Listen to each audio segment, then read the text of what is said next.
a hamstring. Up, sniper, take the other picture. A stinking Browns fan? Are you kidding me? I don't care about no damn Raz score, Casey. Scam of the day, scam of the day, scam of the day. Welcome back to the Zebra Zillionaires. It was a tough one yesterday. Live from Chatterbox Sports Studios, it's Off the Bench with Tom Brenneman. And it's my last day. So I'm glad to be in the host chair, taking you along this Friday. How are we, guys? You good? I'm great. I'm so happy to see you up there, Jacob. I'm so happy. You told me that you don't want to host like 2 weeks ago. I stand by that. I'm very nervous. It's your last, dude, you're killing it. I mean, that is the best intro that we've had, bar none. I'm just so happy you're up there. Well, I appreciate it, Reed. Elliot? Jacob, you know, you've been my guy since I started working here. You've been my confidant. When I think of Chatterbox, I think of Jacob Tissett. And there is no better man I would rather have up in that host chair than you right now. I'm feeling great. There's a magic feeling in this room right now because you're in that host chair. I'm ready to roll, baby. Well, I appreciate that. How about you? Look, boys there over was here? no other option than giving you that chair on your last day, Jacob. So congratulations, and let's have a fun 2 hours. Because there ain't no guest, baby. It's just a bunch of dudes talking about sports for 2 hours. Casey? I have all the confidence in the world that we're going to have a really good show today. Just because you're up there, Jacob. Well, I think so too. It should be a fun one. So let's get right into it. Reds were off yesterday, so it's kind of a slow day for the Cincinnati Reds, but we were not left with nothing to deal with. Joe Burrow went down with an apparent leg injury during practice, and Paul seemed to make a joke out of it to the rest of the office. Terrible. But we'll touch on that afterwards. Here's the clip.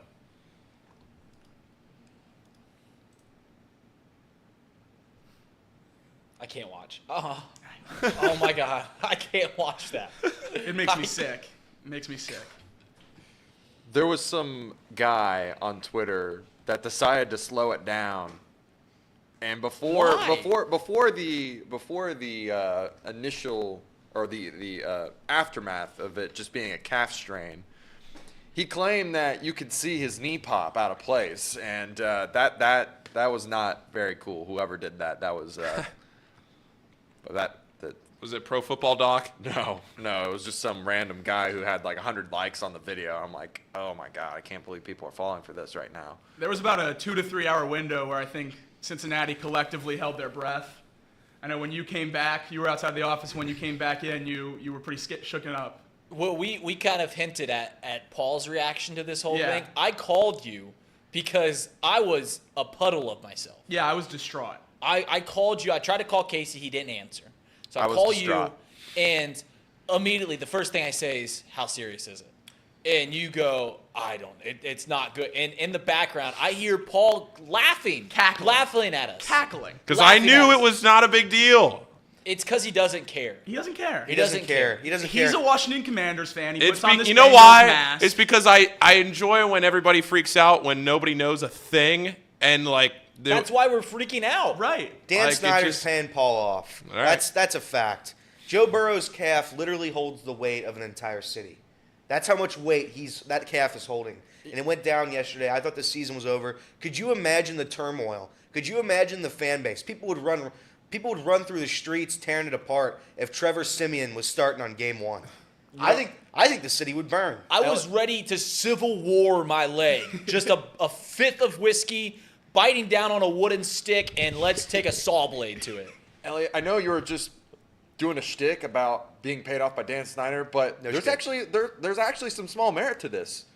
Do you remember the team that hurt Joe Burrow initially? Oh my God. the field, the bad field, FedEx Field. Is it time to blame Paul Fritchner? You know, it was Yes. Joe Burrow's Is it injuries? Time to You know, blame oh, Dan yes. Snyder and Paul Fritchner. You know for what was this? funny was when it happened. Oh, shoot, never mind. I have no idea what I was about to say. Can't remember. I'll remember though. I'll remember. Well, when it happened, Paul saw it mere seconds. I saw after it. Yeah, the video was posted. I refreshed Twitter right as the first. Like it wasn't. You know how when you follow all these beat writers and everybody tweets the same thing because they're all down there at practice. So everybody tweets the same thing, and I refreshed it right as like whoever tweeted the very first thing. It came across the timeline, and it was Joe Burrow went down. I was like, okay, whatever. I didn't say anything.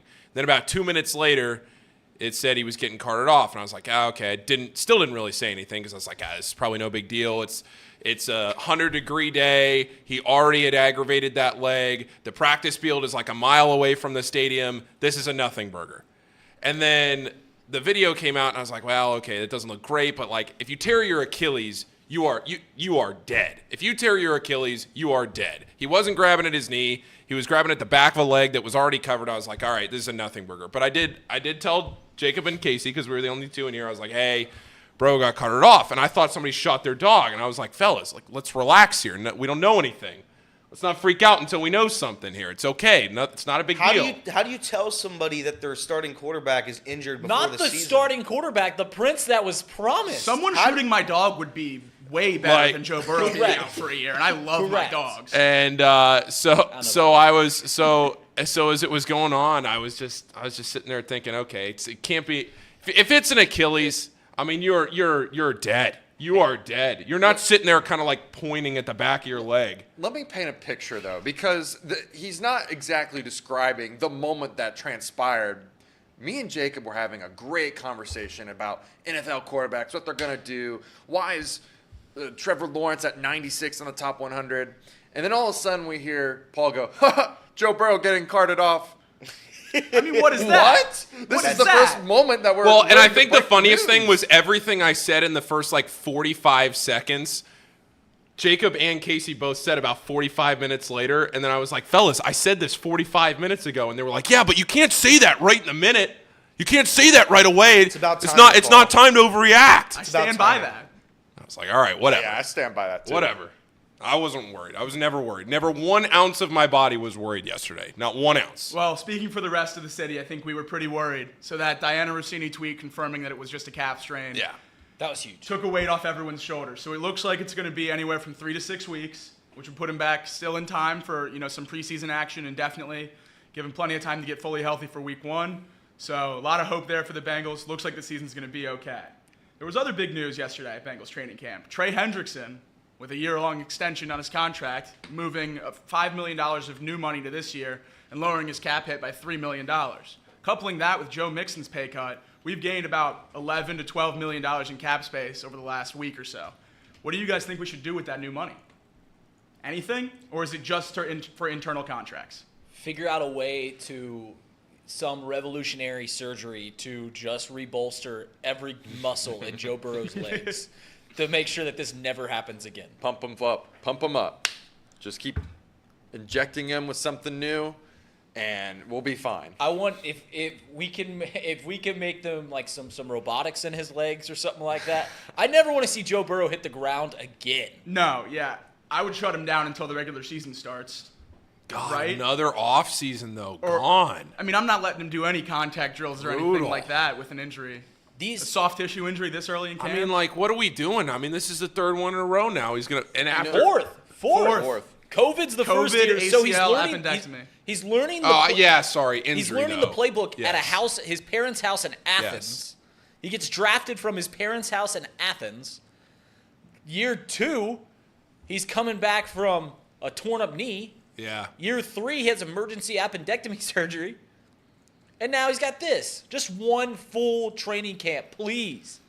Please. I'm officially done asking for a full training camp or gloating that he's getting a full training camp finally in the month of June, because when July rolls around this same week every year and he gets hurt or something else happens like an appendectomy. So you will not hear out of my mouth thankful for a Joe Burrow full offseason until we get to week 1 anymore. This is slightly off topic, but can't we please just admit jinxes exist? This was said all off season. No. Joe Burrow's jinxes finally do going to get a full preseason. He's going to get a full training camp. so- and look what happens. If Look what happens. jinxes exist, that would mean that someone higher being than human beings, so God, would have to come down. And why does God hate Cincinnati then? What did we do? Bo What Jackson, did we do? Pete Rose. Yeah. We took Pete his Rose blessings. He and objectively we cheated. Spat in his face. In 1991, he got caught, right? Wasn't that the year? Pete Rose? Yeah. When did he cheat? What did he do that was cheating? What do you guys talk? Are you guys doing a shtick right now? Pete Rose got When he- caught for gambling. Gambling. But he was cheating. because he was manipulating lineups. That's cheating. So he was cheating the bookie, not the game. No, he was cheating the sport as well. That's what that is. Is this a shtick? He's betting on the Reds Yeah, but that's cheating because you're literally manipulating your lineup for your bets. to win. To win, which is what the manager your does goal is to do every day. anyway. How's that cheating? If he was betting against the Reds, Because he's that'd not be betting cheating. on he's not betting on every single game. He's betting on select games. Right, the games trying he to thought. win, Which means the other games he's just tanking. That's reverse cheating. Yeah. Then that means you're tanking. That's I the guess opposite I of guess I'm in the wrong. That's the opposite. Yeah. I guess I'm in the wrong. My bad. Pete Rose, stand-up guy. Pete Rose, not a cheater, belongs in the now. Well, not a cheater. Pete Rose, the Bad prince. guy, but Pete- not a cheater. Pete Rose, the prince that was promised. Oh no. Oh god, that hurt my This is soul. the door. This is the door you guys opened up. No, you. All right. Let's move on. All right. No. I'm not going to make any new points, but I am with you on that. I'm I'm not going to make. I was going to say everything you just said, but I am with you on that. Thank you, Paul. Yeah. I'm Jinx- back on Paul's side. Jinxes don't exist, guys. Jinxes do not exist. Jinxes exist. Jinxes exist. I do agree. I'm all in on jinxes. Jinxes definitely 3-2. exist. Finally. Solved. Jinxes exist. Oh, Mr. Mo. Mr. Mo with the super chat. I only know the show with you on it, Jacob. Won't be the same without you. Was a pleasure. Well, Mr. Mo, I appreciate it, even though I don't know what the Mo is for, but if it's for Moeller, yuck. Not from, he's from Northern Ohio. He's a Beaver. Oh, He's well, a Beaver for a year. Wonderful. Bluffton? We love Oh, the yeah. Bluffton Beavs. Bluffton. We love the Bluffton Beavs. Well, anyways, I think there's a bigger thing to talk about with the Joe Burrow injury, and that's practicing without a contract. We see these running backs holding out now with the franchise tag. They're not getting the money they want with these deals that they think is, warranted by their production on the field. And we've had reporters asking players on the Bengals what their thoughts are on practicing without being locked up long term. I don't know. I feel like it's a lot different for veterans when it comes to rookies. People like T. Higgins, Joe Burrow still in their rookie contracts. You have to be here for training camp to accrue that year of service time to get to an unrestricted free agent point. So it's not really a conversation for them to hold out. But when you get to guys, like the running backs that are holding out, what do you guys think about the holdouts? Do you think that's beneficial to the players, beneficial to the teams, beneficial to the contract situations, or does that hurt them in the long run? The holdouts. Listen, I love a good strike. I love a good strike. If you know anything about me, the strikes work. But in the history of holdouts, have they worked? No. I mean, In the first NFL, big holdout- objectively, no. Right. The first big holdout was Le'Veon Bell, who was objectively the top running back in the league at the time, demanded top money, sat out, and then never started again. Right. So they don't work, but I sympathize with the movement there, right? Wanting to get paid, wanting you're not going to do your services because you think that you're worth more than you're going to get paid. I love a good strike, but objectively they have not worked to this Right. point in NFL history. Right. Yeah, I agree with Reed. I don't think there's been a strike in sports that have worked, right? I can't think of one off the top of my head. So yeah, All the MLB strikes have. Well, individual player strikes. Okay, yeah. NFLPA, I feel like does a bad job. No. I agree, but then the question goes back to what Jim Irsay is saying. Can you really bend the rules for one position group? Because then the other 21 positions get mad. Running backs are the only position in the league whose production, the better it is, decreases their value. And the more carries you get, the more yards you get, the more touchdowns you score. Everyone just bangs the table saying you have too many miles on your tires and they don't want to re-sign you anymore. So presumably the running back franchise tag needs to have a different setup than the other positions, but I don't know how you can do that while keeping everyone else happy. Yeah, I don't know what the answer would be. I don't know what the answer would be, but it is clear that the running back position is just getting shelled in NFL front offices. Saquon Barkley has to bang the table to get half a contract that Correct. Cole Kmet signs without breaking a sweat. I mean, there's definitely an issue. The problem it's your value is your worth, and when you can get somebody off the scrap heap that does an admirable job, does 75% as well for 1/5 of the price, how can you not consistently do that? That's the problem. Right. I mean, we put up the graphic when we were talking about Joe Mixon, the leading rusher in the highest paid leading rusher in the Super Bowl in the last decade is a wide receiver, Percy Harvin. Right. Running backs don't translate to winning anymore. It's not that they don't, they're valuable. Running backs obviously have a place in an NFL offense. The problem is there's so many that can do the job. There's just a surplus of talent and a very minute field of opportunities. Right. So you can just go get somebody that will do it cheaper. Yeah. And I I would also add, too, that it's so dependent on the rest of the team being decent, right? Like, you got to have at least solid O-line play. You got to at least hope that you have some decent passing attack so you're not getting a stacked box to even perform well. So, I mean, they're already up against a tough battle. Like, they're already on an uphill battle. And then this on top of it, just, I don't know, man. It's tough sledding for running backs. It's not a good position to play as for your career as it currently stands. And that's why we see a lot of receivers nowadays, right? I mean, that's what the kids want to play is receiver. They don't want to be the running back. They see what's going on right now. Yeah, I mean, and again, to go back to the holdouts, I don't think there's been one that's worked. Ever. Is there any solution? Is there any way to do it other than strictly messing with the contract structure for one position? I can't see a reasonable path to fixing the running back problem. As long as we keep churning out 7th-round picks like Isaiah Pacheco, who can slide into a Super Bowl winning team, #1 offense in the league, and not miss a beat and be a great running back, how can you value a running back, that's been in the league for 4 or 5 years? Well, the only way I can see it happening is rookies signing smaller deals, like a 1 to 2 year deal with the team. Okay. That's something to where then you just keep getting top dollar. If you're good, you get top dollar every other year. That might be one way, but it's not a very good way. Again, that gets them to the second contract quicker, but it doesn't guarantee money, which I think they would be not in favor of because they want to make sure that they make their money. Right. The other thing with that is you would have to shorten the contracts for every other position. Quarterbacks would then bang the table because their second contracts are also bigger, that they should get those 1 to 2 year contracts as well.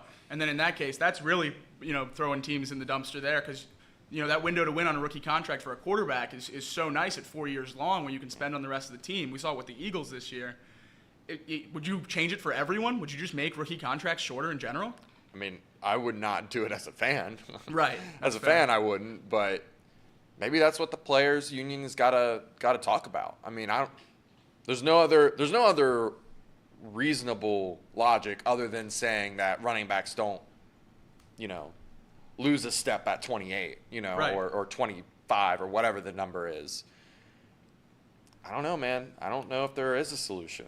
I mean, not the way things are right now. Yeah, of the leading rushers last year, most of them did not make the playoffs. I mean, Josh Jacobs, Derrick Henry, Nick Chubb right there off the top missed the playoffs. Those are your 3 best running backs in the league last year. Saquon Barkley, yeah, they eked in and beat a questionable Minnesota team in the first round and then got embarrassed in the second round. So the top running backs, they don't provide value to your team down the stretch like they used to. It's all about receivers in the passing game because then you can take the pressure out of the box and have even the common man running back be serviceable. Yeah, it just goes back to the points that I keep making. The reason that quarterbacks are valuable, the reason that wide receivers are valuable is because that position isn't watered down yet. You find an elite wide receiver, that is something you hold on to. That is an edge you have over the rest of the league. An elite running back, the next edge to the next running back is minuscule, right? Of course. It's very finite, very small. So that's why those positions are just so much more valuable at this very moment. That's why the Bengals are in such a great spot to continue success, is because out of the harder positions to find extreme talent, which is the quarterback, the wide receiver position, and then you could throw in cornerbacks and edge rushers, we've got 2 that are top dollar. I mean, Joe Burrow, T. Higgins, Jamar Chase, best in the league. Right. Best in the league right there. Yeah, I mean, that's why it's so crucial that Joe Mixon took that pay cut. It puts him right in that window of, guaranteed money that has been able to allow teams to win a Super Bowl. I mean, paying a guy like Joe Mixon $10 million in his year 28 season, that's not going to cut it. We don't really have a chance. So him taking that pay cut to stay here this year and next is absolutely crucial for keeping this window open. And while we're talking about contracts and running backs, let's talk about how Joe Mixon actually had the perfect scenario to make a lot of money in this league at his position.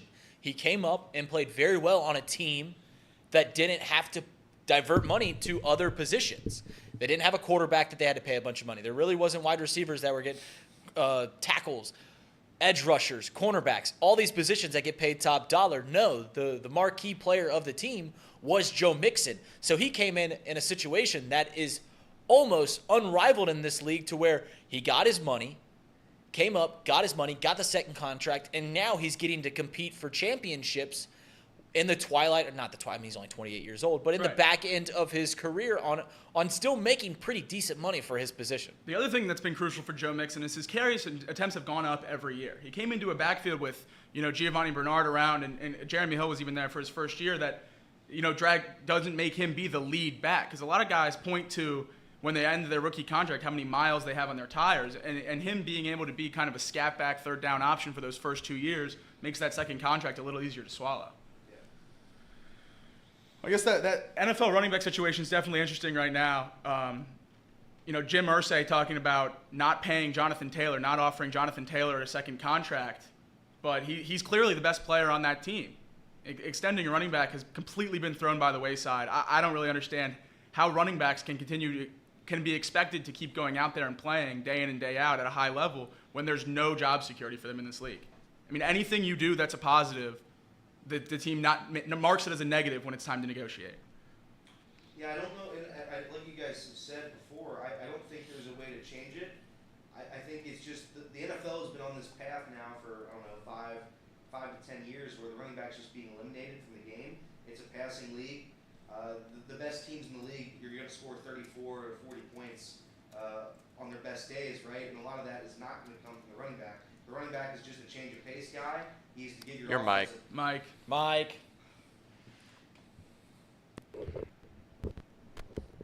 Are we going to sit in silence? Yeah, there you go. There you go. You're good. I didn't even touch it. I literally don't touch it. I mean, I literally don't touch it. I don't even. Is it working? Yeah, it's working. The running back to me, it's just like I don't think like I remember my point has just been lost in this microphone. But the way the NFL has changed, there's no way to fix it. I think it sucks.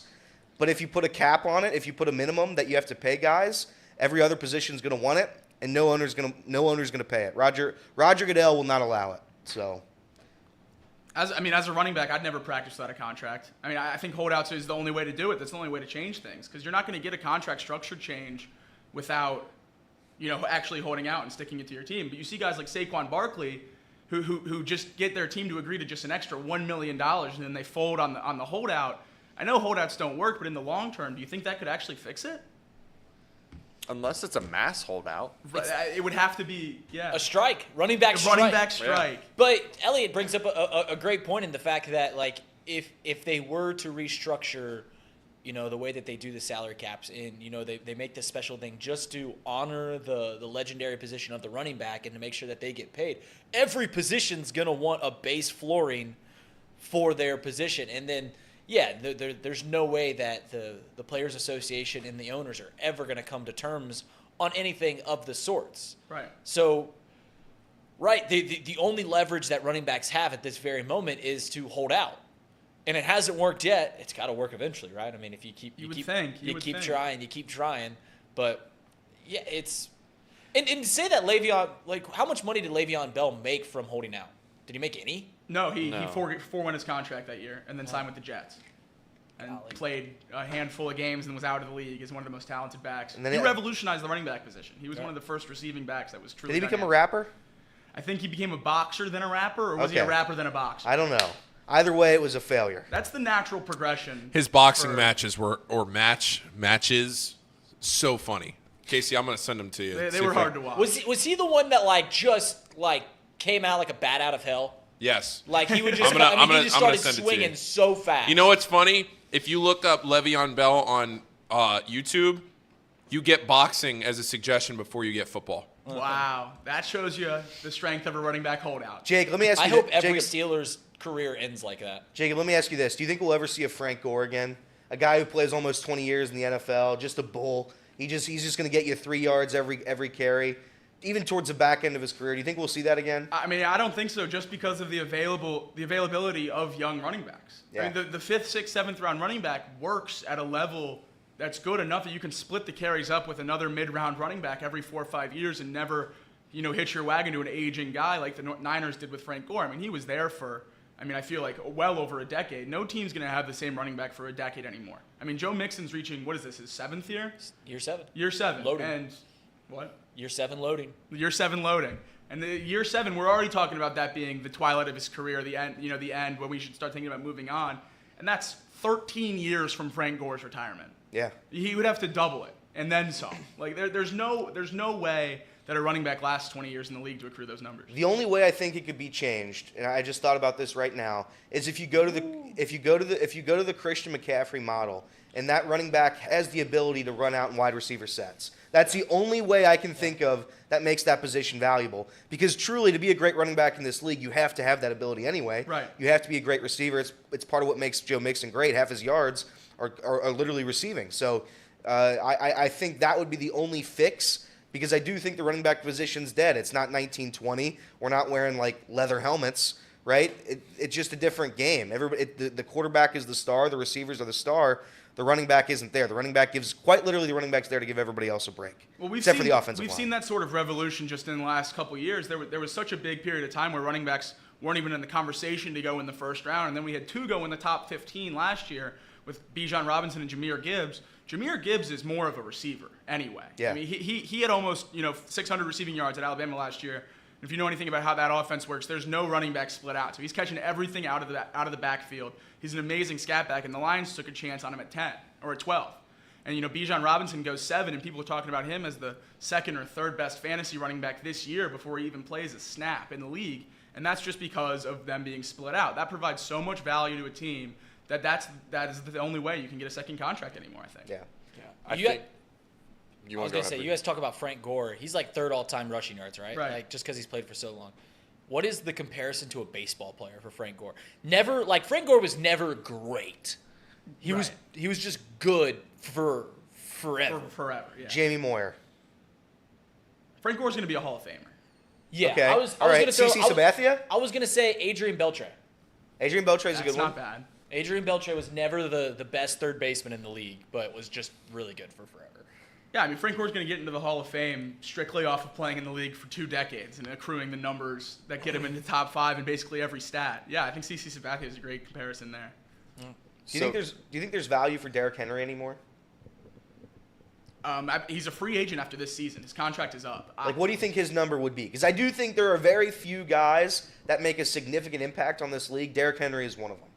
I think Derrick Henry's raw power, the speed that guy possesses at 280 pounds or whatever he weighs, I do think that has value to a team like the Bengals, like, like the Chiefs, right? That have just significant offensive weapons. And then on top of that, you just get Derrick Henry. I mean, I've been saying I've been Just wrong. depends on the price, right? Right. I've been wrong, but I've been saying it for about 3 to 4 years now. Derrick Henry cannot keep this up. No. He's too physical. The running backs that keep up the 2,000-yard production for so long are the Christian McCaffreys, the Austin Eckler's of the world, who are putting up, 1,000 rushing yards and 900 receiving yards, Correct, yeah. not 1,800 rushing yards between the tackles. Not Saquon Barkley. Derrick Henry doesn't even go outside the tackles. He runs everything right up the gut because that's where his strength is. He's not super fast. He's a great running back, and that'd be my answer to Brian B's question. He's been spamming in the chat here, best running back to ever play at Alabama. I think that's pretty easily Derrick Henry. You could say Sean Alexander. You can make a good argument for Mark Ingram because he played in a different era. But I think what Derrick Henry has done in the league has cemented himself as probably the best running back of the last 5 years or so. Yeah, and to be clear, Derrick Henry will get another chance to play on another team after this contract, but he will not get top dollar. He will not. You don't think he'll pull the wool? You don't think that there's teams, because it seems like teams can consistently pay a big money for a running back, and then everyone just goes, "What are you doing?" And then it doesn't work out. Do you think that teams have learned their lesson at this point? I do. Okay. I do, but again, the conversation where I think that is going to make the biggest difference between a running back getting paid in this league, again, is going to be Christian McCaffrey and Alvin Kamara. If they get second contracts at top dollar at the way that they play, that is the future of the running back position. You will not see any more Frank Gores. You won't see any more Ezekiel Elliott's. You won't see any more of these just bruiser-type running backs unless it's on smaller deals. They will be equivalent of what the scat back used to be, right? They're going to be called like power backs, and they're only going to play on inches, goal lines. Right. Like I think that's where it's headed. And to me, I think if teams were smart, they would not sign Derrick Henry to a long-term deal. It would be a one-year deal with $6-7 million, and then that would be what I would expect. But like you said, there's probably going to be some team out there. It'll probably be like the Raiders when they lose Josh Jacobs, and they'll pay Derrick Henry 2 or 3 year deal for top dollar. Yeah, there's going to be some team out there that thinks that having Derrick Henry added to their weapons, they're a playoff team. They're like, we get Derrick Henry, we're Super Bowl contenders now, completely ignoring the fact that paying top dollar for a running back almost takes you out of the Super Bowl conversation. Right. If you can get him on like a $6-7 million contract, as you alluded to, yeah, that more than makes sense. But the Chiefs go to the Super Bowl, drafting 7th rounders and picking up guys off the scrap heap. That's the way. That's the way that the Patriots did it for forever. The other thing too that makes Derrick Henry so good is the volume. They're not going to give a running back the volume of carries anymore. Like that's going away. They're only getting 10-15 carries a game because it's a pass-heavy game now. And you're not going to see 35 carries from Derrick Henry after this year. Yeah, and that goes back to the value thing. I mean, the teams that invest in these running backs long-term don't want to run them 20, 25 times a game because that's just dragging down their value. You mentioned Alvin Kamara and Christian McCaffrey as the 2 running backs modeling for the future of the running back position. What about a guy like Austin Eckler? He scored 20 touchdowns the last 2 years with a great split between receiving yards and rushing yards. 900 rushing yards the last 2 years, 700 receiving yards the last 2 years, 20 touchdowns in both years. He's 28 years old. The Chargers just locked up Justin Herbert. That offense seems to be the one clear bright spot of that team. They aren't even considering extending him. What more can a running back do at that point? I don't know. Maybe it's in a lot worse position than I thought because, I mean, I know that he signed a deal, right, that was short-term for a smaller amount of money in hopes to get this big contract. Right. I mean, maybe it's just a mindset of the ownership, 28 and you're out. I don't know. Maybe that's just it. And that's really hard to change an ownership's mind about what the value of a player when they start declining, what that age number is. I mean, you can see it with the Bengals. They don't like signing guys past 30 to third contracts. Right. So maybe it's just the mindset of the league now. I don't know. Yeah, and Happy makes a good point. You obviously can't. It's such a quarterback-driven league at this point. You obviously can't invest in a running back and a quarterback and a wide receiver. We're talking about wrapping $100 million in guaranteed money up between 3 guys in T. Higgins, Jamar Chase, and Joe Burrow.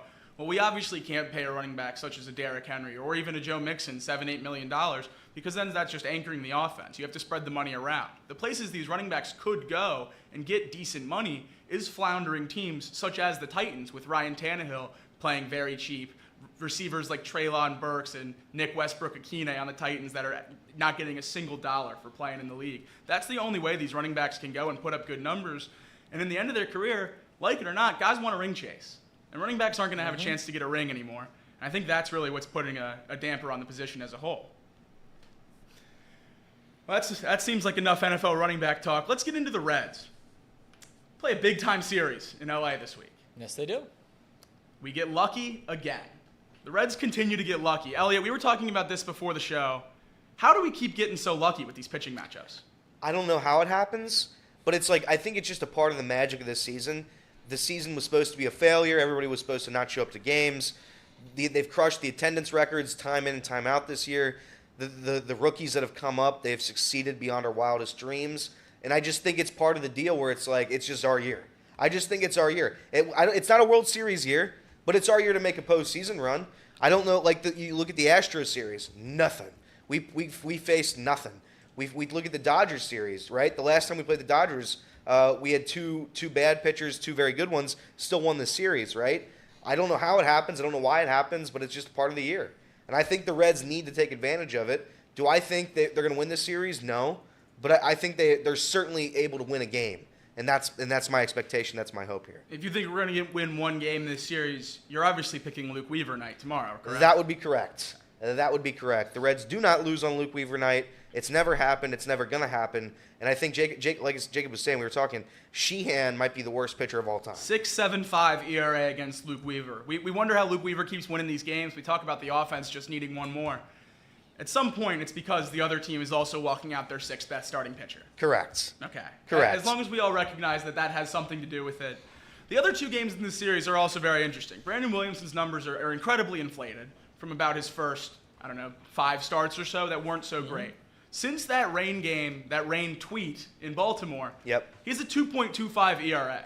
He's facing Bobby Miller, who is unequivocally the best pitcher the Dodgers are throwing this series. He has 6 wins on the year. I know we don't love pitcher wins as a stat, but that does mean something when you're 6-1. He has a 4.28 ERA. And then on Sunday, we have Andrew Abbott, who has been Graham Ashcraft, sorry, not Andrew Abbott. Graham Ashcraft, who has been absolutely lights out in his last 5 starts, 2.1 ERA against Michael Grove, who's up there in the 6s. Do you think we can get a sweep? Yeah, I think there's a chance. And what people don't talk about the Dodgers either is that their bullpen's been bad. Their bullpen is untrustworthy, especially the back end. They've been blowing saves left and right. I think there's a chance the Reds win the series. Plus 200 tonight, by the way, on Betfred Sportsbook, the greatest sportsbook known to man. I think there is a chance. I don't think the Dodgers are that far ahead of us. Lineup-wise, they're better, right? Mookie Betts, Freddie Freeman, these guys are Hall of Famers, multiple. So I do think the Dodgers have the edge on us there. But pitching-wise, the way the starters have gone for the Reds the past 2 weeks now, the way the bullpen has pitched all season, on top of that, we're not facing the Brewers, so the offense should show up right now. I think there is a chance the Reds can sweep this series. Anecdotal stat, we play well offensively in the series following the Brewers shutouts. It just feels like that's the way this team goes. I think you're right. And Reed said it yesterday. The Reds have played better in L.A. There was a stretch of time, I think for like 10 years, the Reds just would lose every single series in San Francisco and San Diego and L.A. But right now, I feel better. And again, part of the magic of this season, they've been doing things that they have quite literally haven't done before. So I think part of that could be another sweep in Los Angeles. How terrible are West Coast road trips when you actually want to sit down and watch the worst? I mean, at least it's on a weekend. If it's a weekday, that's a little better, or it's much worse because you're not going to stay up till 1 a.m. on a Wednesday. But 10-10 when you really want to see this ball game is miserable. You guys are right. I mean, the hater in me keeps every time these big series against a good team, the Reds come up, and I look at the pitching matchups, and I just go, are you kidding me? When are you guys going to face a good pitcher? Yeah. But you face good pitching against the Brewers, it doesn't go well. Right. But this is a chance to win a couple games. You got Brandon Williamson, who's throwing well. Bryce Miller has been okay at times this year for L.A. I think the big crux is if Luke Weaver can continue to win the game on Saturday. I think you can win one of the games Friday and Sunday. I think you're going to. Graham Ashcraft, Brandon Williamson have been lights out. Recently, not lights out, but they've been pitching close. They've been pitching very well. Right. So if Luke Weaver can keep the magic going on Saturday, you take 2 of 3 from LA before going into a marquee matchup against the division champions this year, Chicago Cubs. That's going to be huge. There, by the way, real quick, and I'm going to ignore that comment by Reed. ERA-wise, the Dodgers are 20th in the MLB. Average-wise, they're 18th. Both of those are very close, similar to the Reds. I think they're pretty similar teams. The difference is that their power numbers are just absurd. They're second in the MLB. They're going to kill home runs. They're just going to crush home runs. I know Weaver's going to give up 7 of them. But that's okay. Because we don't lose on Luke Weaver night. I genuinely don't care what that number is on Saturday. Yeah. That's the easiest over of all on time. the Betfred Sportsbook that I have ever taken in my life. Of all time. Can we talk about something that is, a major stretch of logic, considering, I'm just saying, because the Cubs have won 6 in a row and are back to 500 and are 4 games out of the wild card and 5.5 games out of the division. We've talked about how bad the NL Central is for so long. There is a possibility, albeit not a great one, but a possibility in which the NL Central gets 3 teams into the postseason. Yeah, it's crazy. It's not a great possibility. It's an incredibly small one, but it is a serious thing that might happen. I mean, the Reds are currently a wild card team. The Brewers winning the division, and the Cubs are 4 games out of a wild card.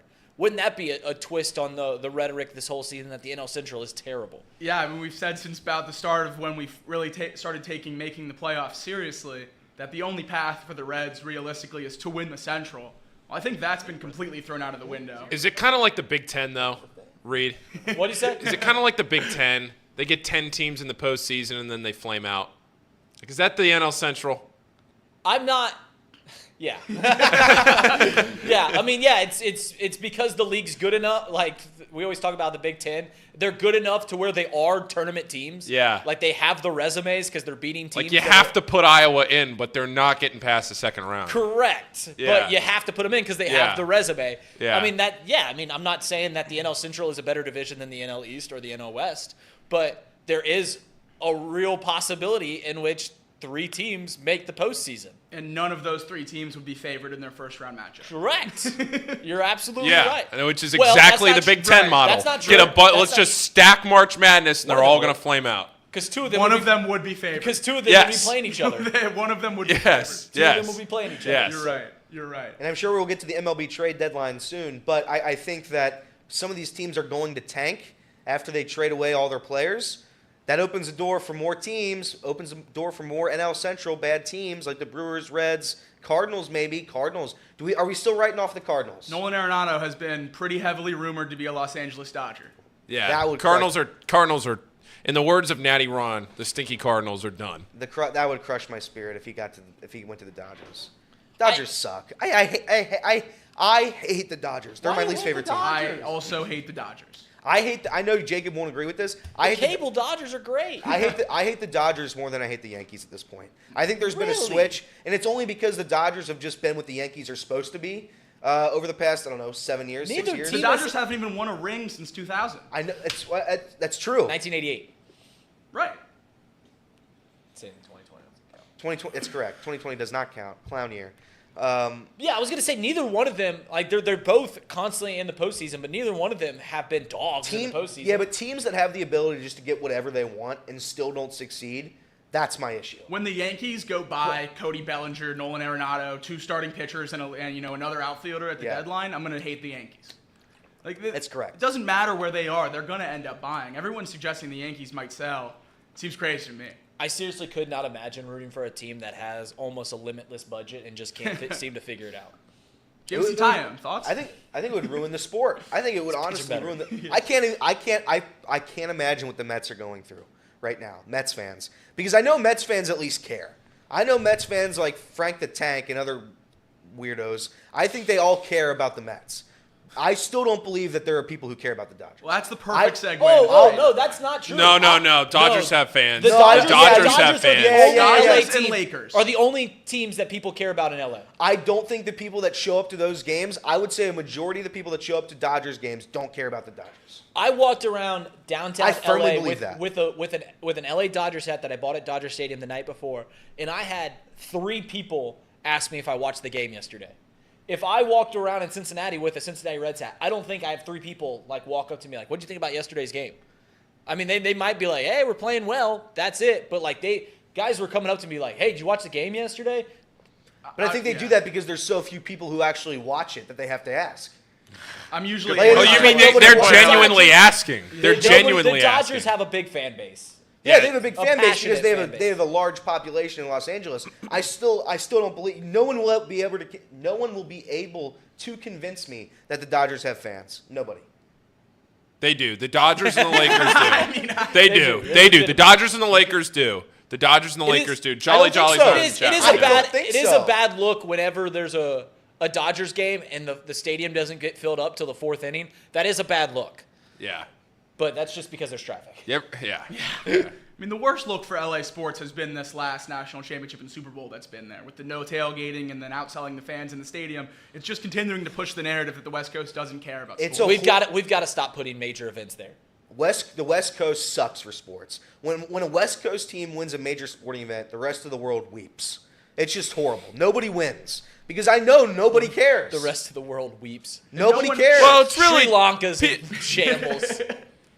I mean, Seattle cares. Seattle San cares. Francisco cares. The Warriors fans. It's just It's LA. really just LA. It's LA. San Diego It's- cared. I'm talking about Hey, California. San Diego still puts 40,000 people in the seats, and they're Oh, terrible. I meant Chargers, but yes, yeah, they've sold. Have the Padres sold out Yeah, let's more talk than about, no. Let's go back to the Chargers. Let's see how many people show up to those games. 3. There's 3 people in the stands, and those 3 go to the other team.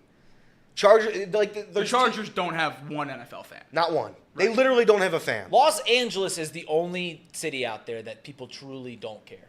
I agree. Because there's so That's much what I'm stuff saying. going That's what I'm on. saying. That's But where they they host everything. But you said the whole West Coast. Oh, sorry. Okay, so they do care about the Dodgers. They do care about the Dodgers. I respect San Francisco fans. Dodgers and Lakers. I respect Oakland fans, the very few of them. But I think that the LA teams, it ruins sports. They ruin sports. Nobody cares. The problem is that it's so enticing to go to LA that they get all these big stars, and then That's they what go I'm out saying. there They're and not fans. and They're then not fans. and they no. I'm talking about the players. I'm talking about, you send LeBron out there, you send all these good baseball players out there, or some of these guys that go and play for the Clippers, or if you're an NFL player and you just want to go and be in LA, you just want to go live out there in Malibu, whatever it might be, just because you want to be in California. And then you get out there and you're just playing, you're collecting the checks, you're playing, you're living in LA, you're living a great life. But you're not playing in front of any fans that care unless you're the Dodgers or the Lakers. They care. Those two fan bases care. People wear Dodgers hats in LA for style. They don't wear it because they watch the games. The number one team in attendance in the National League this year is the Dodgers. That's correct, because it's a tourist town. The number 3 team in attendance this year in the National League is the Padres. Tourist town. San Diego has great baseball fans. They have. I will not stand they're for Petco Park slander. They are 5 games under 500, and they sell out every game. Giants fans care. I said Giants that. fans? Oh, okay. I respect Giants fans. I'm just talking about Los Angeles. They are 10th out of. Do we have the video of in those National Padres League. They're not fans good. talking about Manny's going to cruise? Oh my! Can the we find Goose. that? Let's go Goose. That's the You know worst. what I'm talking about? No. That is the worst Padres. What's that from? When was that from? It was right during their playoff run last year. It went viral. You would know if you saw it. You could, yeah. But yeah, I think there are fans. There are fans in California, just none in LA. None. Yeah, that's fair. I hate LA. And they keep pigeonholing these events into LA, and no one goes. I mean, they're outsold at all the games that they have. The college basketball championship is played at 9:30 on a Monday night because LA needs to watch the game. Give me a break. That's the other thing. No, the people that watch these games, granted, and a couple people out there on the West Coast, I get it. But the most of this country does not want to stay up that late to watch these games. No. It's just miserable. Can we talk about how the West Coast just objectively has a better sports viewing schedule than we do? No. 10A and the NFL games are starting. That's fantastic. Central time. I will say last. But what do you do with your nights? You go to bed at 6 p.m. Right. What do you do with your nights? Yeah. They have stuff to do in LA, Elliot. I hate to tell you this. Yeah. Cincinnati, we have sports Fly on teams. their private jets and pollute the air. That's what they have to do. Go to the Oscars. Last year, waking up when I was in Portland with Xavier and waking up to watch Ohio State, Michigan, and the kickoff was at 9, and I slept till 10 or 10:30 or whatever, and you're waking up in the end of the second quarter or halftime. It's a wild experience. And then you're going to the last game finishes, and you look at your watch, and it's Dinner time? 8:30 maybe. Yeah, it's normal time out here. I mean, I love I'm the only one in this room. I live for the 10 o'clock starts because I don't go to bed till 1:30, 2 o'clock. But yeah, it's not great. I don't mind a 10 o'clock start if it's on a weekend. But if you're doing a Monday night game and it starts at 9 o'clock, we have an issue. Going back to the Reds tonight, 10 o'clock is fine. Yeah. It's Friday night. You're going to be out doing stuff anyways. Might as well. If That's you're what I'm out, saying, If yeah. you're out at a local saloon, you're out at Champions where Elliot's going to be tonight, you might as well just be watching the Reds game at 10:10. Yeah, I have no issue with it on the weekends, but, I mean, like Elliot said, when he gets down there on a Monday or Tuesday night at 10 o'clock start, you can't pay me to watch the end of that game. It's like, what are you doing? What are we doing? Before Chatterbox Reds started, I kept asking Trace, I was like, what are you going to do when the Reds are playing the Giants on July whatever out at 10:10 on a Tuesday, and the Reds are 30 games under 500? Luckily, we are not. I 30 remember games those under 500. conversations. I had a lot of those. I kept asking him that, and that was where the hater started. That makes these 10-10 games a little easier to swallow when you're actually playing for something meaningful. True. Elliot touched on what the heck the Mets are going to do, and that's the perfect segue into the trade deadline because the Cincinnati Reds have been linked to Justin Verlander. Does anyone in this room have any interest in Justin Verlander on the Cincinnati Reds other than Reed Mouse? Nope. Well, I mean, just straight up interest. It would be interesting. I But- couldn't want any starting But- pitcher less. They would have to eat up so much contract, but guys, That's $40 million. Not- he's getting not- paid. They eat 35 of it. Bring him on over. Sure. not yeah. to not to bonk myself here, but if Justin Verlander pitched here in we go. Cincinnati, I'm gonna be scouring GABP for Kate Upton. Like I'm going to actively be doing that. Kate Upton's not moving to Cincinnati. That's I hate fair. to tell She's you. staying in New She's York. gonna come watch hubby play. When he pitches half this year, she's not. She's coming not to moving, Cincinnati. but she's gonna come visit. She's gonna come watch It's on a a game. 2-year deal. Is it a 2-year deal? It's $40 million Is it not- a year is it for an 2 opt-out? years. I don't know if it's an opt-out.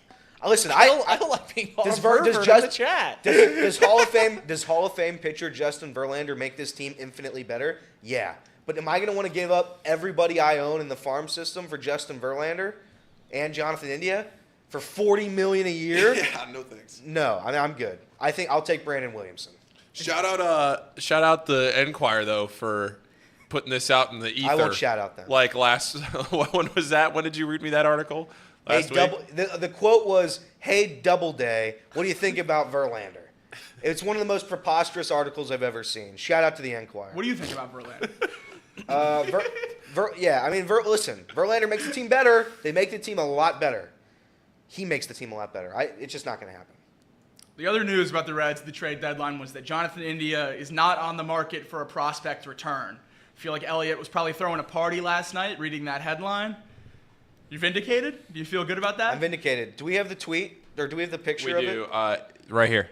So here we go. The Reds are not going to trade second baseman Jonathan India for prospects when their farm system is already loaded. They're not going to trade him for a 2-month rental when he comes with 3 additional years of club control. Perhaps the only way they would trade him would be if they acquire him a controllable starting pitcher, and good luck trying to make such a deal happen. End quote. And this is what I was saying yesterday. You're not going to get an Eduardo Rodriguez for Jonathan India. Jonathan India is not worth that much.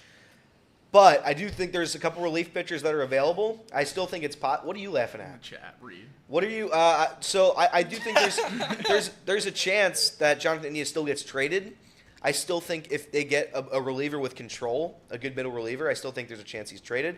But I don't think they're trading him for prospects. I've been on that train since the beginning, and they can't trade him for a starter because he's not good enough. So Jonathan India, this is your year. Let's win a World Series. Let's win the World Series MVP. Let's get you extended. Because once the Reds win a World Series, nothing matters. At that point, I firmly believe nothing matters. I want a second one. I'd want a second one. Nothing gets you going like one more. You say it more than anyone in this room. That's true. But let me tell you this, Jacob. I'd be okay with 10 years of failure if we win a World Series this year. Like 10 just straight years of abysmal failure. I'd be okay with that if the Reds won a championship, a world championship this season. Look at the Nats. Abysmal failure. Nats burned it down. They burned it down, and they knew it was coming too. The Cubs for the forever said if they win a World Series, all those players will be enshrined. We'll make statues out of all of them. We fired Joe Madden 2 years later. We were done with Joe Madden. Listen, I mean, these teams, I think it's okay to be like the Royals. The Royals, yeah, I was the Royals just are gonna a say. disgrace. I mean, the Nationals are quite literally the worst thing in D.C. right now. In Washington, D.C., they're the very worst thing. So I think I'm okay with it. Burn it down. Did any small market, and I know they're like the small market that has won a World Series, but the Royals were terrible for 20 plus years. Got good for 3 years, won their championship, and been terrible ever since. Yeah, I mean, been really bad. They're the worst team in the league. It's the American dream. I mean, that's the American dream. Get fat Mike Moustakas on your team when he's good for that 1 year, win a World Series, and then ship him off to Cincinnati where he can eat Skyline every day. But he's a leader. Huh? He was a confirmed leader in the clubhouse. I guess. Well, if he was a confirmed leader, then it worked because he won a World Series. Well, he was a leader in the Reds clubhouse. No, he was not a leader in the Reds clubhouse. He was the leader of burgers eaten. So I don't think I think the Reds are okay. If the Reds get Verlander, fine. If they don't, whatever. I'm not resting this season on Justin Verlander. What does that look like? Like, because Justin Verlander, let me put it this way. Like, if the Reds were to take on Justin Verlander's contract, the Mets would have to give us a prospect. Give the Reds a prospect. The initial report by Feinsand was that it would be India and 2 prospects and a package of prospects for Verlander and half of Verlander's contract. So it would be $20 million for Verlander. The Mets eat $20 million, take India and That's a terrible Jacob, team. let me ask prospect. Well, Yeah, that's a terrible team. I hate Jacob, it. let me ask you this. Are the Reds World Series contenders with Justin Verlander? Hunter Green, Justin Verlander, Andrew Abbott, Graham Ashcraft. There are many starting pitchers out there I think would make the Reds a World Series contender more than Justin Verlander. Really? Yes. Most of the names we have Verlander's named been at the good. deadline. Let's like I feel like I we're know. talking about Justin Verlander like he's not been great. I mean, he's not been Verlander. He's not but- worth $40 million. Correct, correct. But he's got a 3.24 ERA. He's not striking people out at the same clip that he was, but he's still been a pretty good pitcher. And you have to add on the added bonus of we get to watch Justin Verlander in a Reds uniform, which is pretty cool. I mean, he's a generational pitcher. He's been at the top of the league for decade Won a Cy Young plus last now. year at Won a age- Cy Young last year. At 39. Right. There's still something in there. We could tap in. I mean, maybe you can fix him. I saw ESPN put out a tweet that Scherzer's ideal destination is Cincinnati. Now, that's an even different conversation to Oh, tackle. God. Let's go. Let's do the Scherzer thing, fellas. I mean, let's go. No interest in Scherzer. Let's go. It really is like if the Reds are going to take on Justin Verlander's contract, the Mets would have to give the Reds prospects. Right. The Reds yeah. cannot afford $40 million. So the only way in which that makes sense is if you're getting Justin Verlander and a couple of young guys on top of that for Kevin Newman. Like that's it would have to be a complete dump of a player. they would have to be dumping everything. Everything. That's the only way it makes sense. Yeah, it doesn't make any sense to me. And with Jonathan India not being confirmed, not traded for prospects, I genuinely don't see an avenue where he's traded this year. Last night changed my opinion entirely. I do not think he's traded at the trade deadline. I don't think he is. I don't think he is acquiring enough value, enough interest to get traded, and B, I don't think it makes sense for Nick Krall to trade him right now. I don't think it's so. But one pitcher the Reds will not be getting is Lucas Giolito.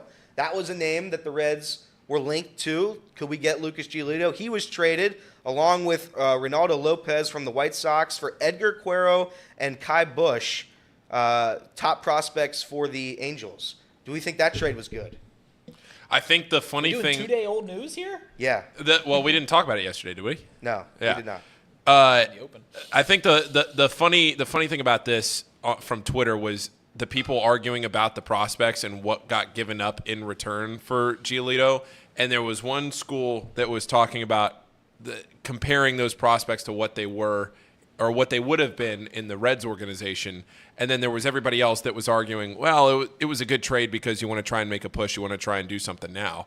And those two camps were just fighting back and forth for about 4 hours on Twitter. I don't know who won. I kind of didn't really care, and I kind of gave up looking at it. But I think the one thing I will say is $1 in the jar.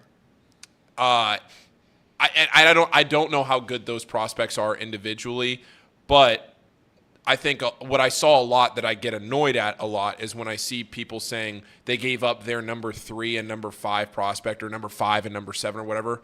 I mean, past number 1 and 2 maybe, like your system might just stink.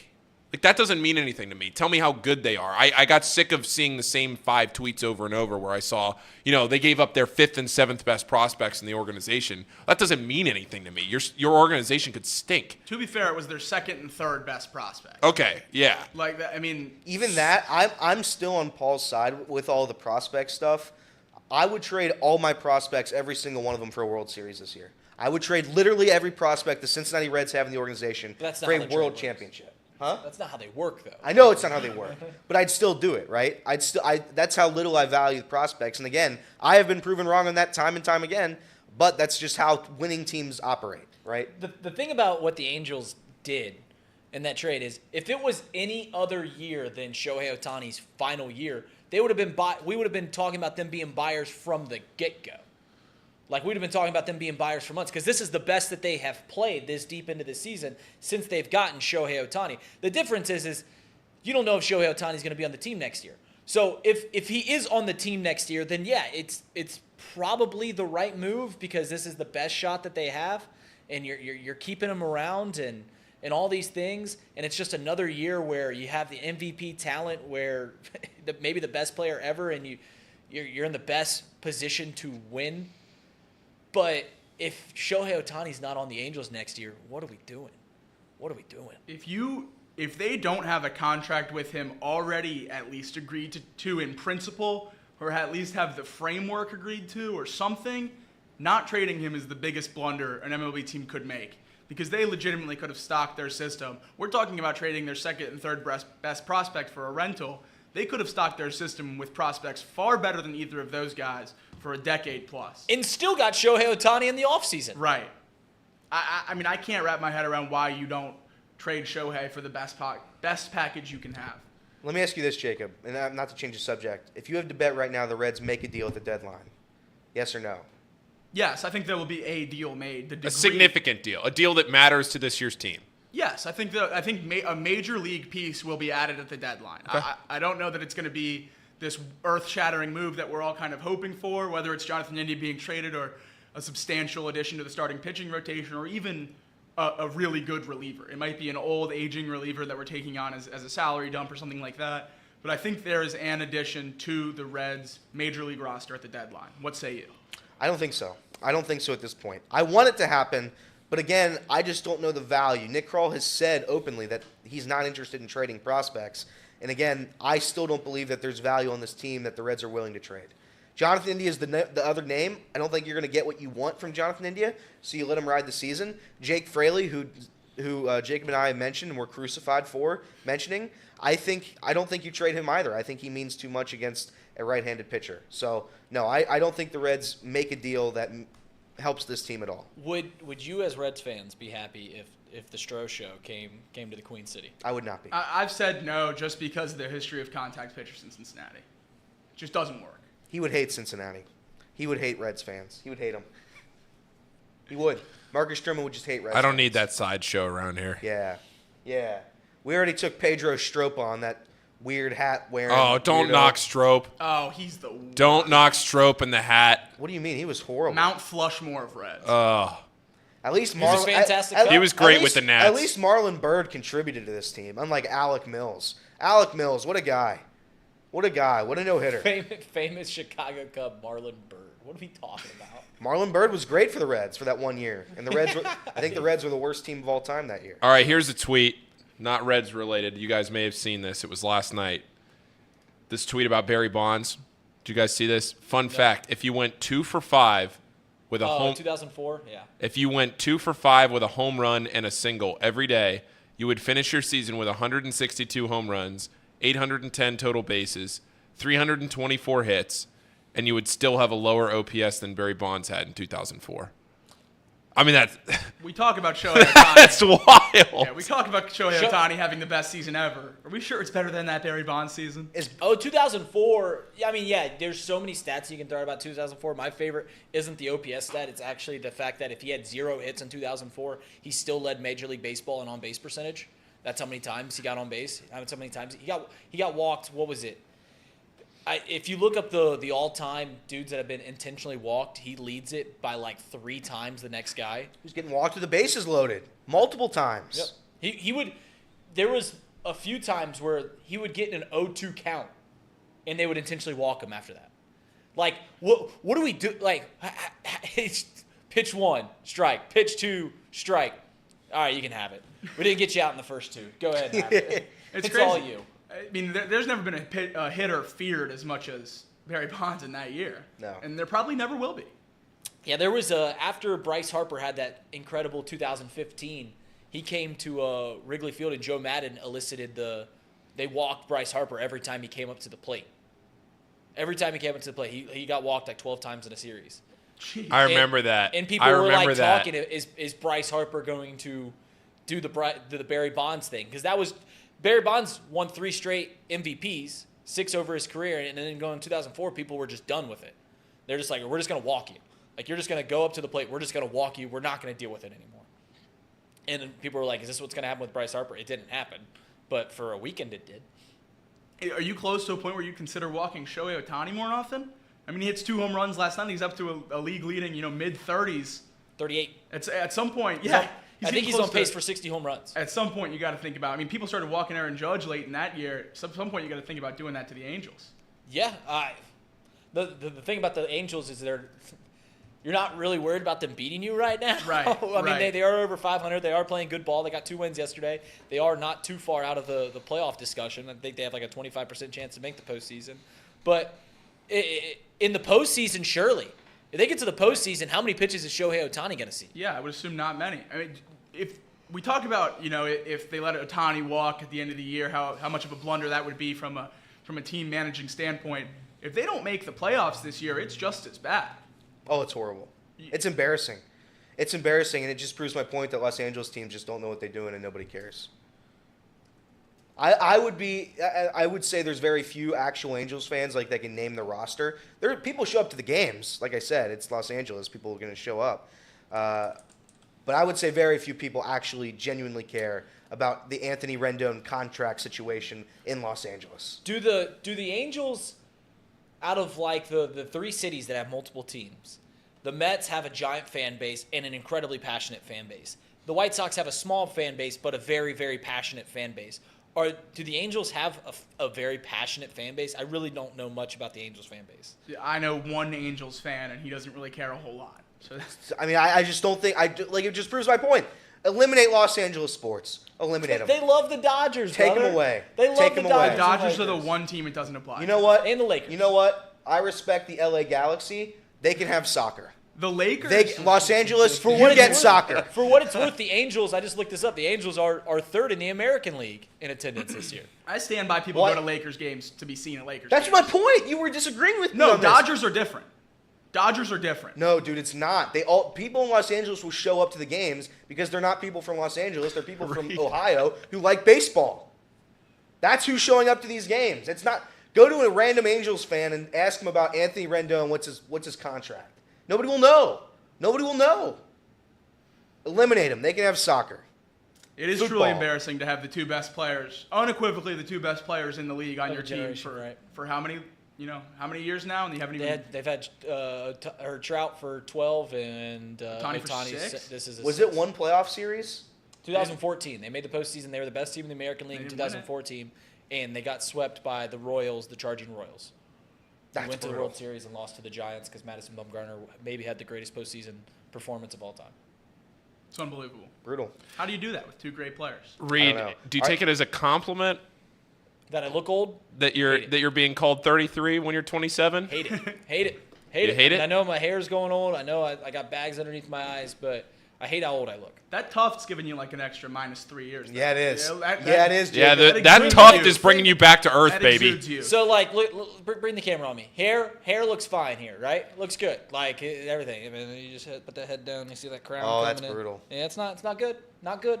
I look old. Rapidly aging. That's the James Murray from Impractical Jokers haircut with a tuft. I'm 6 months older than Paul, or 7 months older than Paul. I don't know what it is. Reed's 27. I'm about to be 27. I am. They were saying that someone brought in that no one in this chat, no one in the studio remembers 9/11. My class was the final class that was in school.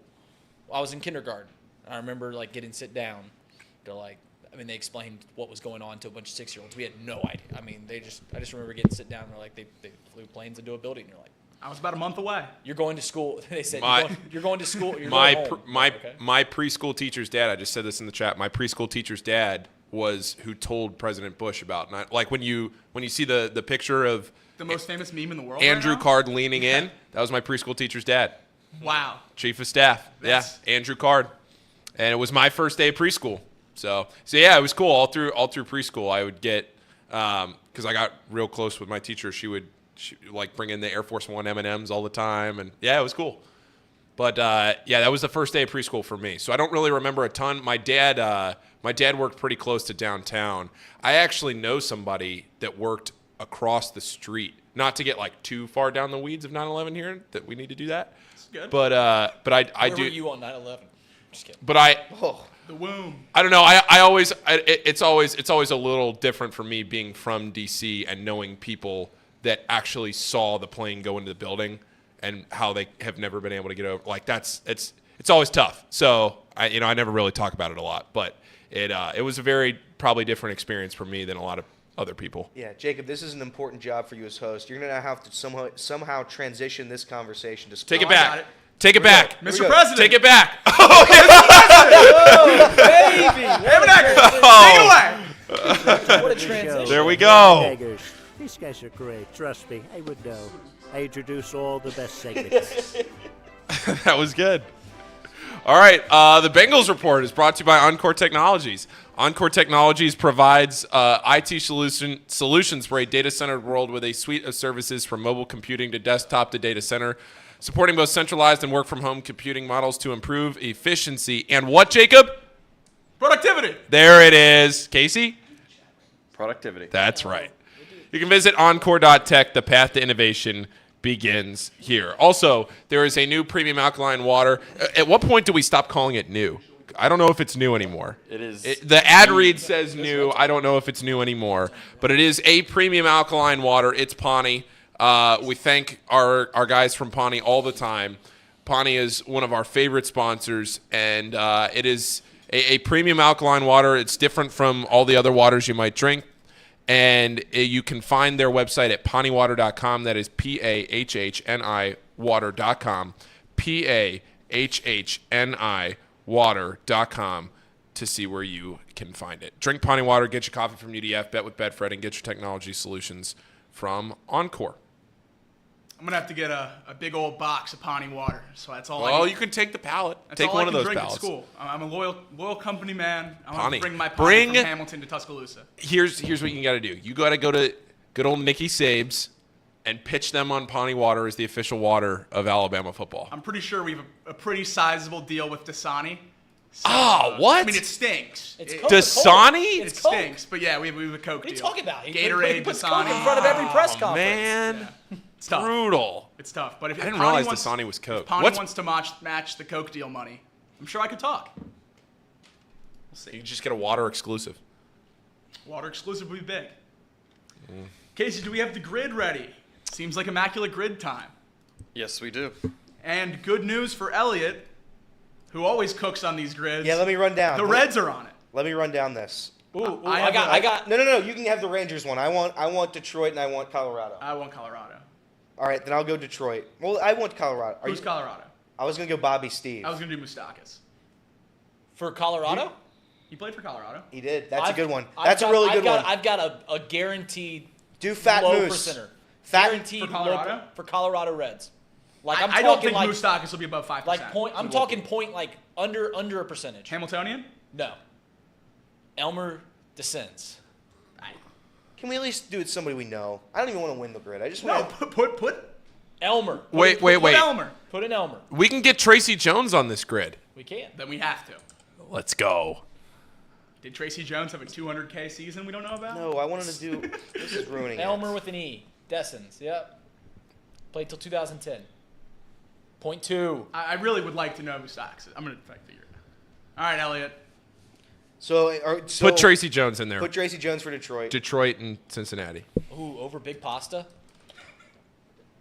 I looked Nick Solak. They didn't give me Nick Solak. Yeah.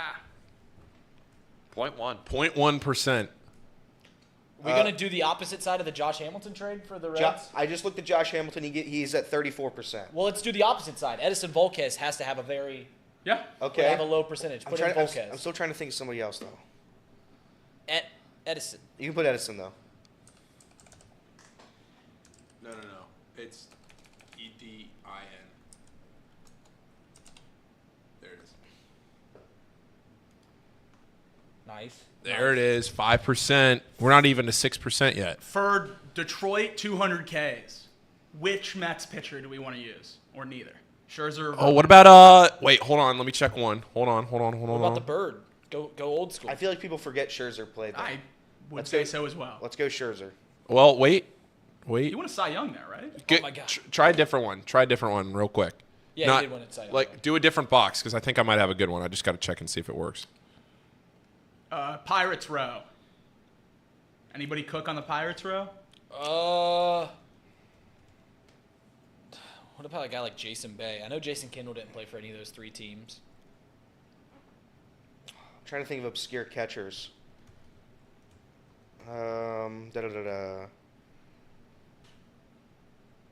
Oh, wait. Where did Josh Harrison go? Did he go to one of these 3 teams? All right, I got Detroit and 200 strikeouts was Anibal Sanchez. Anibal. He had 202 in 2013. I feel like we cheated for that. Josh Harrison was a Detroit Tiger. Let's do it. I knew it was one of them. There it is. Yeah. Cincinnati. 3%. Let's go. Andy's wearing a Yeah, he's Nats from hat. Princeton High. Princeton thought High so. and UC. Josh Harrison. Josh Harrison, Pirates, Tigers. His brother plays in the softball league out at Rumpke. Oh, no way. Yeah. 2011, Rangers. 2023. Is he still playing? Josh Harrison is Yeah, still playing. That's him. That's him. What percent was that? I can't read. 16. Ah. The Rangers. The Rangers have been fairly relevant and still a nothing burger in my lifetime. Did Tulo ever play for? No, he didn't play. No, I was thinking Rockies. Ian Kinsler never played for the Pirates, did he? Did he? Let's look. Maybe Ian Kinsler. I don't know. Ian Kinsler. Did he? Formerly named Cubs legend Marlon Byrd play for both the Rangers and the Pirates? Let's he played for check. the Pirates? He Let's definitely played for check. the Let's Rangers. check. Ian Kinsler did not play for Pirates. Damn. I think Marlon Byrd played for the Pirates. He did. Marlon Throw it Byrd in did there. play for the Big Pirates. time. Let's go. What is it now? Marlon Yep. Bird. Oh, Am I not spelling Marlon right? Marlon. It's an O at the end. Gotcha.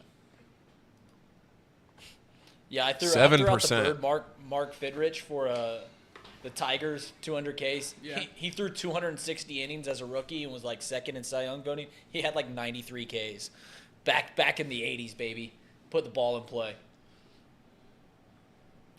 We need a Rocky. Elias Diaz. I mean, can there be a more irrelevant thing than a Rockies Pirate? Yeah, that's a bad one.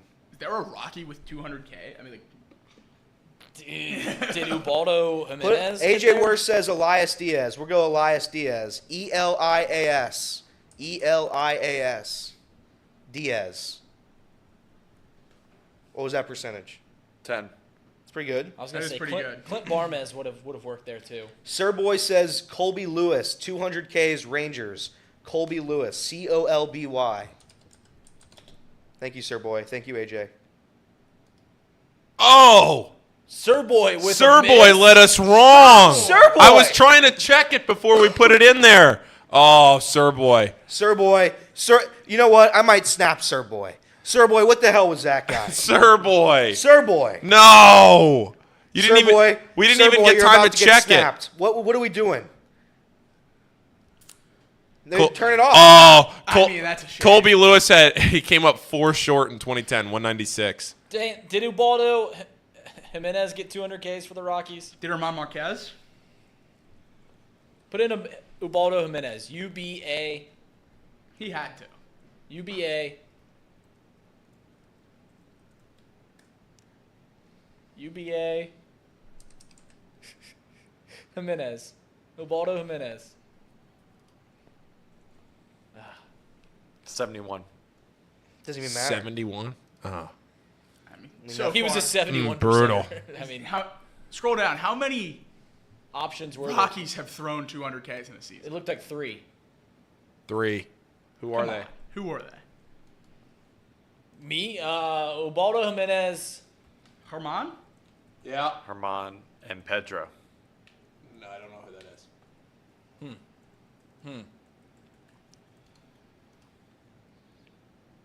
Sir Not Boy. immaculate.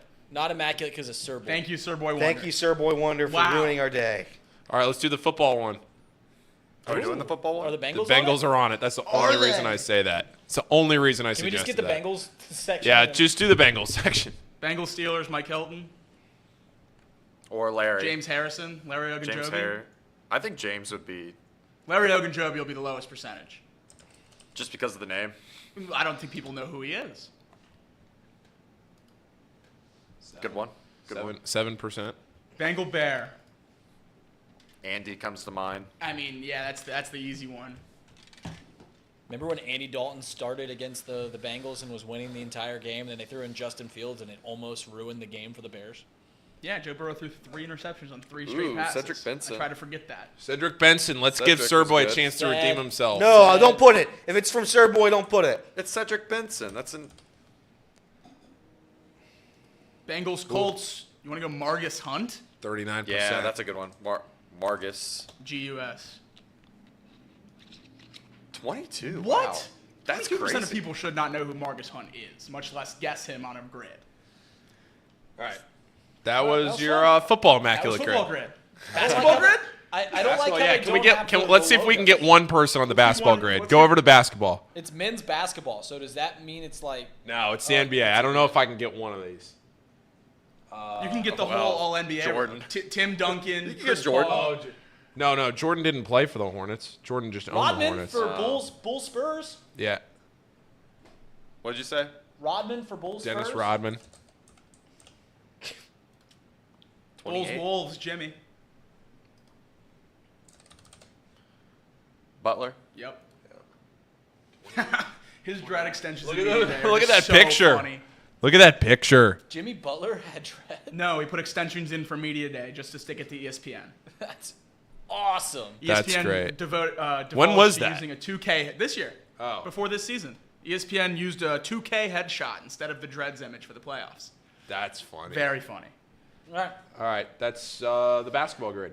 That's basketball talk. All right, Talking basketball. Talking basketball with the fellas here. talking You basketball remember, in July. guys, you remember the one time that Tom was taught? It was during the NBA playoffs, and you guys did a segment, like a brief segment, talking about the NBA playoffs, and Marty came on, and Marty just goes, "Were you guys talking NBA? What are you doing?" He waved Tom off. He's like, "What are you doing?" Just gave him the total blow off, man. He's like, "Were you talking NBA? You have no clue about the NBA." And Tom was like, "Sure, I do. Yeah." And he just waved him off. Speaking of Marty Brenneman, it's his birthday. happy birthday to friend of the program, the Hall of Famer Marty Brenneman. I'm Happy sure he's watching right now. birthday to Oh, we're singing? you.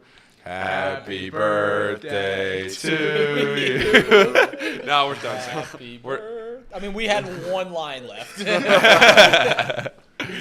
All right, what now, fellas? What now? What do we We got? have the top 30 chat rankings waiting in the wins. Jacob, what are your thoughts on the Pac-12? Because this is my thoughts. I think the Pac-12 is going to end. What do you think within the next 5 years? Less. So so that's eliminated. So then it's just the Big 10, Big 12, SEC. Is that it?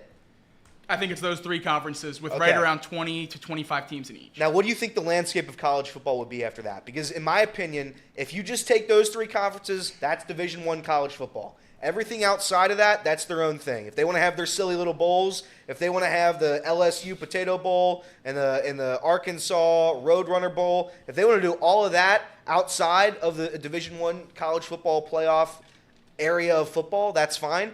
But I think that's what we move to. Yeah, I do think the Division I is going to shrink considerably when we do these conferences. I think there's no real reason to keep these. I mean, you talk about it all the time. Anytime you talk about college football, the games don't matter for 95% of the country. If you're not in the top tier of one of the Power 5 conferences, That's why it's a bad sport. If you're not in the top tier of one of the Power 5 conferences, you have no chance at winning a national championship realistically. If you're not Alabama, Georgia, Clemson, Ohio State, and then, like I said the other day, that rotating fifth team. Right. Sometimes it's Michigan, sometimes it's LSU, sometimes it's Oregon. Whoever that rotating fifth team is every year. Notre Dame, maybe if you want to throw them in there every few years. If you're not one of them, what are we doing? And I think conference realignment will help with that. Yeah, I do too. It did when we realigned before in, I do in too. 2010. And I think it'll help again. We're going to get more competitive schedules with better teams in each conference. Naturally, when you add teams have to go. So I think, the Vanderbilts, the Missouris, the Marylands, the Rutgers are going to leave these Power 5 conferences because I believe the Big Ten is going to add Oregon, Arizona. They've already added USC and UCLA. Stanford and Washington will go as well. And then Utah, Cal, Arizona State will go to the Big 12 and just completely split the meaningful teams in the Pac-12 amongst the Big 12 and the Big 10. What will this affect with college basketball? Because college basketball has always been my favorite sport. Or one of my favorite sports. It's Paul's favorite sport, I'd imagine. So I think some of these changes would affect significantly college basketball Absolutely. college basketball landscape. I don't fully understand why these things have to go hand in hand. I think there's enough money in both football and basketball to where these conferences don't have to align with one another. What's going to be funny you is can be when a football team in one conference and a basketball team in another. Notre Dame does it. They're Right. independent in football and the ACC for every other sport. What's going to be very funny is when eventually 10 or 15 years down the road, they just go to everybody's an independent and you're all just playing the best teams, and whatever the regular season is whoever you get your contracts with. And then after about 5 years, they're going to say, well, we should probably get back into let's just play geographically, like the teams around us. What if we just got a group of teams together and we just played them every year, and then we just do the whole cycle over again? Because that's what it's going to. It's just cyclical. We just get right back to where we were, just in history repeats itself. I have an answer that you're not going to like for the college basketball question. Here we go. No one cares. College basketball has Paul. not entered the. No, fans Stop care. it. Fans care. Paul. That college basketball does not enter the conversation in conference realignment not one time, because football drives the checkbook. They're going to do whatever move to whatever conference makes them the most money, and that is with football as the main priority. It absolutely drives the NCAA absolutely cares about college basketball. The March Madness is the biggest money maker they have. The NCAA is not realigning the conferences the individual teams are. But the NCAA has to step their foot in at some point, right? I do not think they will. Really? I don't think they will, because you're going to get the big games anyway. You're just sacrificing, the rivalries per se in college basketball, which they will not do in football. Rivalry week is massive for college football, revenue-wise, ratings-wise, everything. They will not sacrifice those rivalries. So the natural progression is to sacrifice college basketball to get better conferences across the board. Interesting. But I kind of agree with Reed that, and like Jacob said, Notre Dame does it. The conference thing, college football right now, with the way NIL works, with the way the sport is completely changing in college, that should be its own thing. It should have nothing. It should have nothing to do with the soccer program, the basketball program. Right. It's the NFL for 21-year-olds. Right. Like Ohio State should be in a conference with Alabama, Georgia, and stuff like that for football, and then the rest of the sports play in the Big Ten or whatever.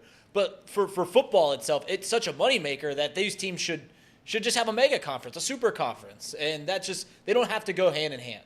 But if you do that, will you lose the fan base? If you make college football the NFL, which is what you're trending it to be, will you lose the fan base that loves college football? I think so. I mean, I know the rest of this room, other than maybe Casey, isn't really big college football guys. In general, I love the sport. I watch every game every weekend. I don't want it to be the NFL. I don't want two conferences. I don't want You don't want to have the parity. potential to lose a game Exactly. every once in a while. You want to win every game. I think part of the Ridiculous. glory of college football, part of the beauty of college football is that the marquee matchup between the top two teams in the nation happens one time. You're waiting the whole year for one game. You get to the playoff, you get one game. Do you understand why we think that that's silly that they play one meaningful game all season long? I understand the gripe. That's crazy. I don't have an issue with it. I mean, it's essentially like I used to say about UC basketball. When they're in the Big 12, it's going to be so much more fun this year for them because every game you're going to be excited to sit down and watch. Ohio State fans get excited for like 3 games a year. Yeah. You're an Ohio State fan. You're not getting excited when they're playing Maryland. You're going to watch, but you're not like, dude, big game this week, exciting game this week. With our history against Maryland, maybe. But you're just going to sit down there and you're just going to go, all right, well, we're going to win by 3 scores. Right. And that's that. That's not fun. That's not fun for anybody. Yeah, I mean, I disagree. I have more fun during college football season than ever. And Yash in the chat says bowl games matter. Let me tell you, brother, they don't. Nothing matters less in any sport ever than a bowl game. Except for Los Angeles sports. Not the power bowls or whatever they call them, the 6 bowls, the New Year's 6. New Year's 6. I'm talking about like the Idaho Potato Bowl. That bowl literally means nothing to no one. Again, I disagree with every time you say it. Can you imagine all the bowl games are at some tropical place, some warm place? They basically are. Almost all of them are. And you get picked to go to the Fenway Bowl. In the middle or of December. Detroit, like the gotta go to Motor City. Motor City Bowl. Gotta go play outside in Boston, Massachusetts in December when everyone else is playing in Jamaica. That's terrible. No, that's rough. The Conference USA team that goes 6-6 every year and gets rewarded with the Bahamas Bowl is the luckiest team in the country, and I stand by that. There's nothing like those low tier bowls in tropical islands. That's the best place to be. And those bowl games drive revenue. I mean, you talk about why the other sports should care about football, because football is what keeps the lights on for everything other than men's basketball. I mean, that's the brutal reality of the situation. None of those other sports that's true. exist without football. That's correct. And we saw it in 2020 when non-conference games were squashed in the SEC. we were supposed to play Kent State that year. 65% of Kent State's athletic budget came from their 3 non-conference games last year, and that's their athletic budget for every sport. Now, I obviously don't know the numbers, for everything, but it seems like most of those minor schools rely on playing these big schools in these multi-million-dollar buy games to even keep the lights on in their facilities, and taking that away for, the Georgia and the Florida every week, and Ohio State playing USC and, whatever else, that just kneecaps the rest of college football. Yeah, that's actually, people say that point, but it just finally hit home is if these conferences go away, if these teams aren't getting their brains kicked in by Ohio State, Alabama, and stuff like that, what happens to the rest of the athletic programs because they're not getting that big check, because they're not in the league, because they're not getting that money from the conference because of how much money it drives in from football alone? That's actually a valid point. Still doesn't do anything to help the competitive nature of the sport. And that's fair. And that's the other thing for bowl games as well. Winning those quote-unquote meaningless bowl games usually is accompanied by a very large sum of money for your university. Correct. So it does matter on the back end of things. But to say, people get up in the morning and watch a season of college football so they can watch their team playing the Toyota Alligator Louisiana Super Bowl, it's just not what people care about. They don't. Despite what you think, and will I watch them? Absolutely I will. I'm a sports fan. I bet on them. Betfred Sports, greatest sportsbook known to man. I'm not saying that aspect, Jacob, but to say in the large scheme of the sport it matters, they do not. You don't put put a banner up of the Belk Bowl, you would make fun of it. You would make fun of it. Absolutely. So they don't matter. People laugh at you when you participate in these bowls. That's why nobody does it. Hang a banner. Hang a banner of the Belk Bowl? What are we doing? The Hawaii Bowl? I don't give a shit. So if you go down the line with these bowl games, does it matter in the back end? 1,000,000%. It helps the school. It helps funds every sporting event. Yeah, they matter. But when I watch a season, I'm not going for if college basketball played. I'm only watching this season if in the conference game of the big SWAC for whatever 2 teams play in the championship game. It just doesn't matter as much. Yeah, I get that from the sense of the fans, but I do think the players care. I think the players understand they're not playing for a national championship. Absolutely does. You need to get to a bowl game and win a bowl game. So thinking about it that way. But I think it's. Wait, I have a question though. Genuine Sling it our way, genuine question. If you are a college football player that is playing for Toledo, and you go into the season knowing that you cannot win a national championship, correct, Paul.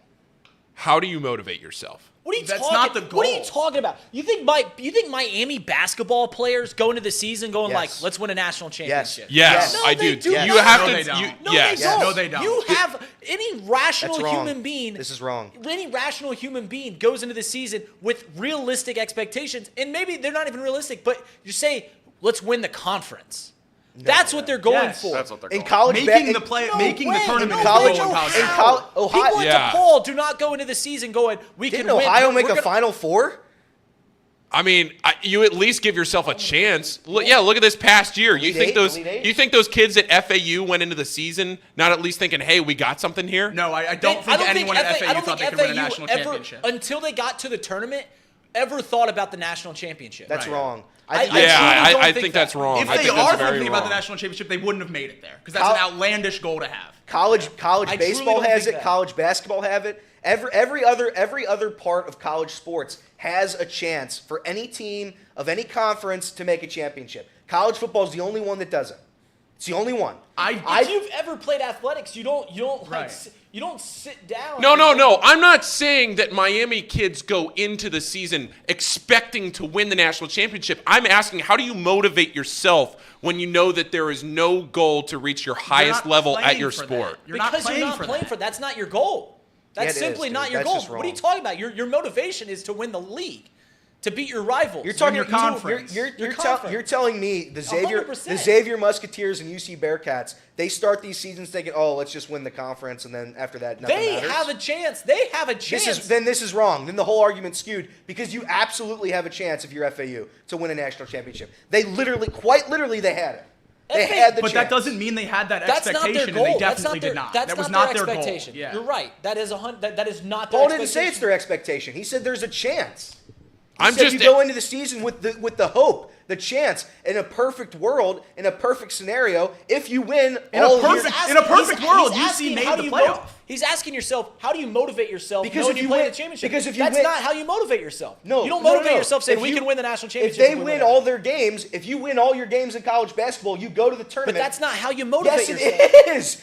That's crazy, Elliot. That's If you crazy. don't think, all right, this is You have to be a little delusional, though. You have to No, go. wait a minute. You have to trick yourself into thinking that you are playing for something. Paul, wait a minute. You're are playing playing for for something. something. It's just not a national It's a conference championship. championship. Okay, take away the national championship thing. They're absolutely playing for the tournament. These Right, guys correct. don't play for the tournament. Correct, that gives them the avenue to play for a championship. You don't have the avenue in college football. You don't get that. There's 4 teams, and if But you're not in the power But conference, you mean nothing. You're acting like these kids are playing for a national championship and you're taking that opportunity away from them. That's none of their goal. None of these kids Right. in Group of 5 conferences are playing for a national championship. Correct. You're They're playing for a right. bowl game. You're right. playing for You're a conference. That's what their You're suppo- motivation you're is. right. What are we You're- talking about? You're supposed to play for the opportunity to play for a national championship. In college basketball, you are given that chance. If you win all of your games in college basketball, you go into the season, no matter who you are. If you're Chicago State or whatever the hell it is, if you go into that season winning your conference tournament, if you go in winning all of your games, you're going to make the tournament, you're going to give yourself a chance. If you win all your games in college football, you do not have a chance.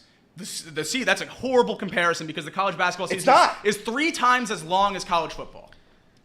Listen, That and I would also like to add to this argument that what teams have actually gone undefeated in the college football.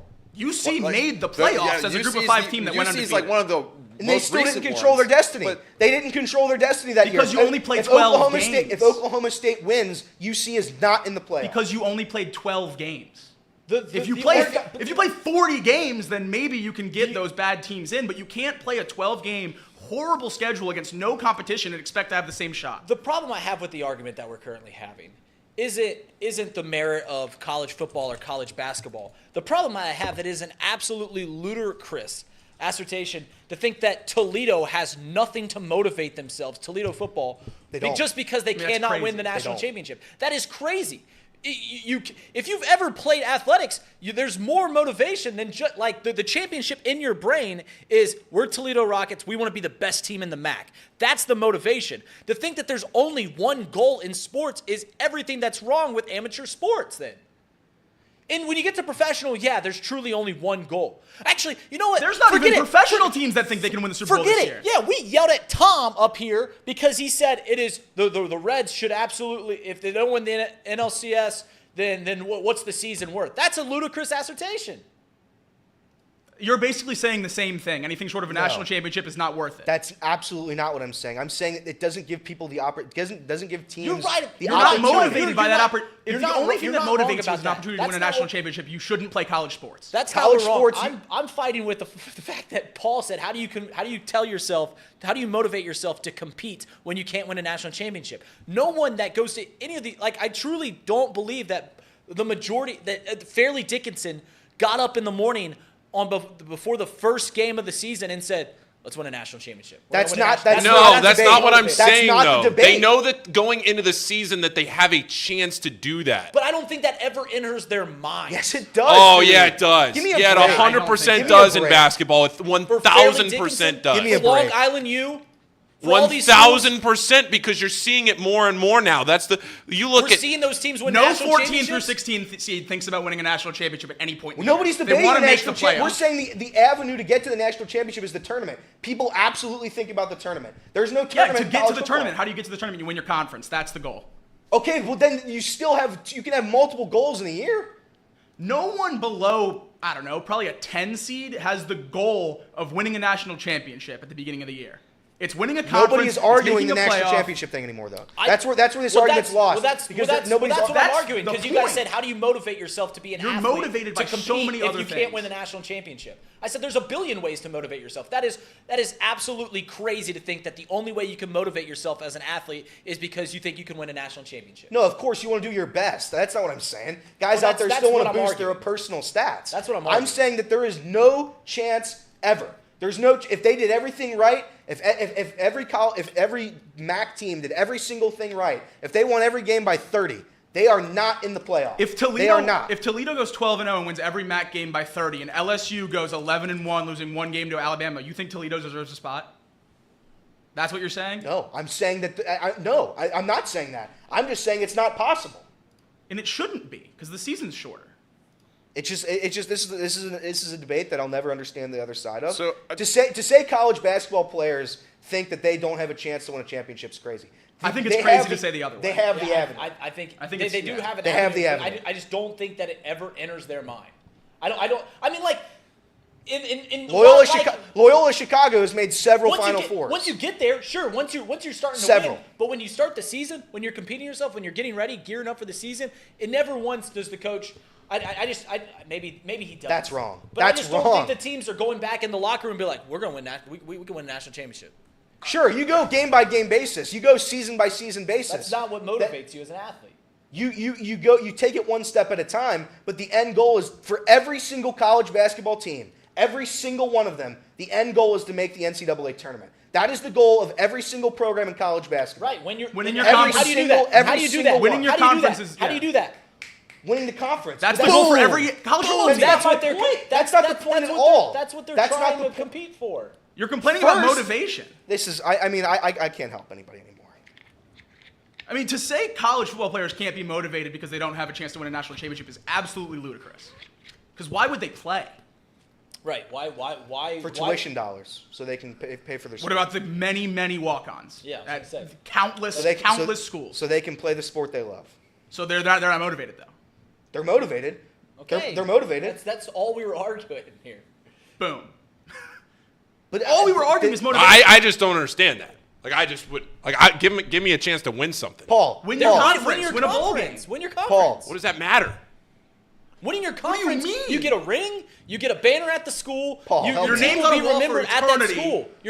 Your name will be Paul, remembered at that school. true- That's what you're competing Paul, for. true or false? Every single college basketball program has the end goal of making the NCAA tournament. Yeah, yes. 100%. Every And single how do one. they do that? Right. By winning their conference. Well, I don't even know what you're arguing. There's multiple goals in a season, Reed. You don't just end it at the national championship. Oh, we lost. Paul we failed. asked, how do you motivate yourself as Because an there's athlete? no goal. There's no We're second just Winning saying your goals. conference. You keep saying that we have goals here to win the conference. Paul's saying if the end goal, the final goal of your season is to win a conference that doesn't matter, that's where the issue is. You're the only one saying it doesn't matter. I'm not saying that. No, I would agree with that. Every player, every coach, every fan of those schools. The college football committee says it doesn't matter every single year. It doesn't matter to make the playoff. That is not their goal. You keep arguing it as if their goal is to win a national championship, and that's so far on the back. But if you hit a dead end, here's the thing. If you are one of those mid-level college football players where your end goal gets to the very end of the season and you do everything, you have checked every box that on the whiteboard at the beginning of the season, on day one of two-a-days, your coach put on the whiteboard and said, here's what we want to do, and the last box is a conference championship, and you check that off, and you can't do anything beyond that like you could in any other sport. It's an incredible it's an season. incredible accomplishment. Oh, man. Win your bowl game. Get more money for your school. Oh. Enshrine yourself more in the history of your school. Get a ring. Get a banner at your Oh. school. This Get is what- remembered at your school for forever. Get the fans that you have for this Yeah. program. Get them excited. Sports are so much bigger than a national championship. And we all hammered Giannis when he said it was an embarrassment Right. when they didn't win the championship. It's the same thing. Can I also enter in this argument too? Some of those players on those lower schools aren't just playing for their school; they're playing for their careers. Right. Like they're trying to just be the best player that they can be to get drafted. That is true. That's a I will give you transfer. that. That is true. And especially now in the transfer portal, there are a lot of players that are going to these smaller schools and treating Correct. it like the minor leagues. I get that now. You're trying I to get grow- that. quite literally every single undefeated team has made it into the college football playoff. 100%. Not UCF. UCF was undefeated. Yeah, UCF. And they did not make it. But Win. they shouldn't have. Win. Because 2017. Yeah, when they claim their When they national claimed the championship. national championship. every undefeated See, college they're football national team champs. to win the national championship since 1930. No, They no, didn't that- win the no, national no, no, championship. no, That's that's where I see what you're saying, Casey. Yeah, but Yes. there is a ton of teams that go undefeated. Like that, I feel like that argument is The other is- thing that needs to be touched on is UC won 12 games, didn't make the playoff, lost to Georgia. They came back the next year and they did it again. They proved they belonged, and what did they get? An opportunity to play for a national championship. And then after that, what happened? They moved to the Power 5, where they have an even better opportunity to compete for a championship. I don't know how many times Listen, they I'm say the- it. They I'm didn't the control, hardest- they didn't control their destiny. I'm the They hardest. shouldn't have. they're changing the deserve whole to. format too. Like it's been And forever this is that it's where you been lose one his bowl side of game. the argument because you said you don't deserve to. You don't play a hard schedule. Listen, I'm the hardest critic of college football in this room. I think I don't watch it a whole lot because I don't like how they don't play many very competitive games. And you guys are absolutely right in the fact that besides about 8 teams, there's no chance for any of these teams to really win a national championship. I just have an incredibly hard time agreeing with your guys' hypothesis, I guess. That the only way that you can give credence to a season is by winning a national Nobody championship said that. or having an opportunity. Nobody Yeah, has having the once said opportunity, and that's a massive difference. But That's Paul, a massive they're arguing about something difference. that will never happen in this sport because of the way that it is played, because they can only play 12 weeks, because it is an incredibly gruesome and physical game. Well, the 12 weeks thing is going to get thrown out when we add what Yeah, 8 we're more gonna play teams less to the games. playoffs. You We're can't play play a less games. 64 team. You can't play a 64 team playoff.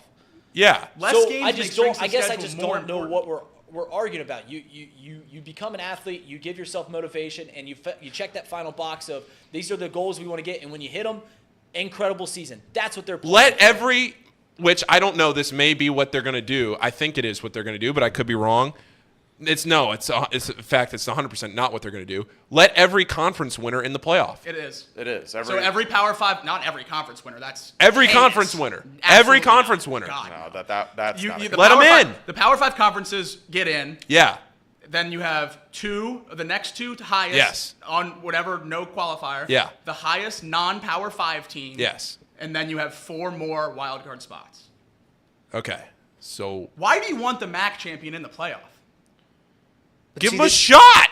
This is that's where it's ridiculous. like, if you're a fan of Ohio State and Alabama, and if you're a fan of a big conference school, you don't see the argument. But it's No, like, but I'm not a fan. you of have that. to difference care in about sport. more than a national championship.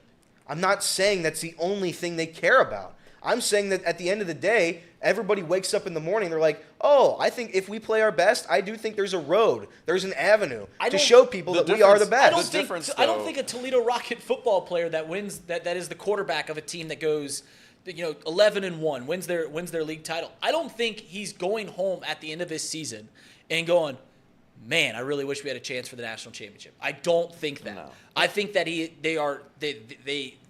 the thing about checking every box that Paul brought up and like, yes, that's an incredible season. I think that they understand that's the sport. They understand that those are the motivations, and they play it because of that.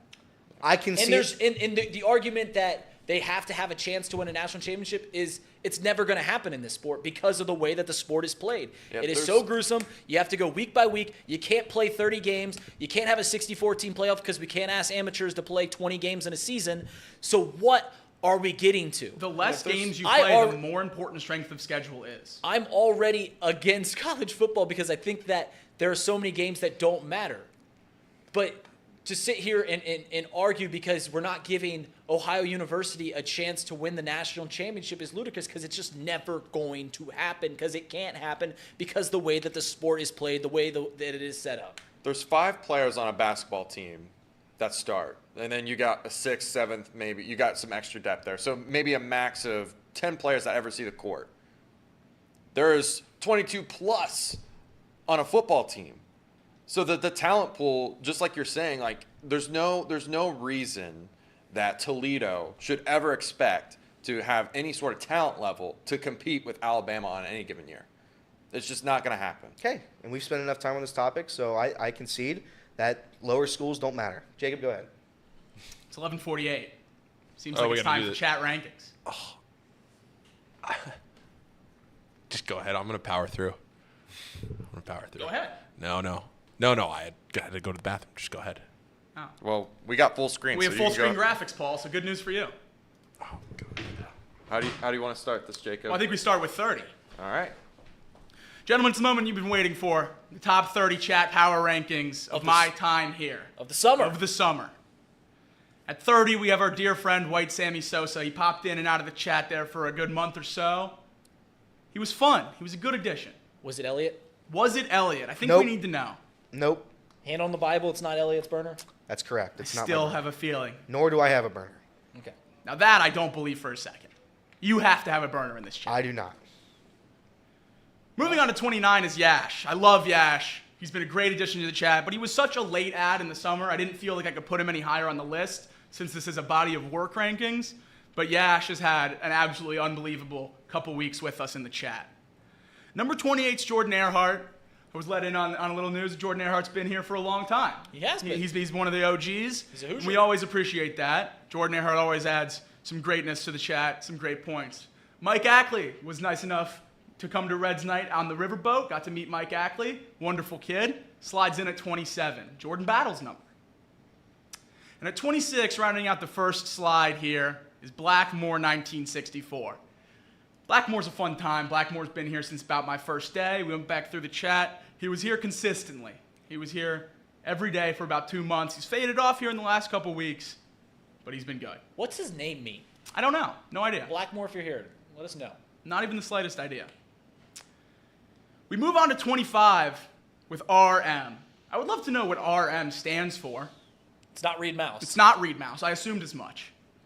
But RM, the space in between the R and the M, no periods, no punctuations, beautiful. It's always great to see RM pop up in the chat. 24, we have the second M.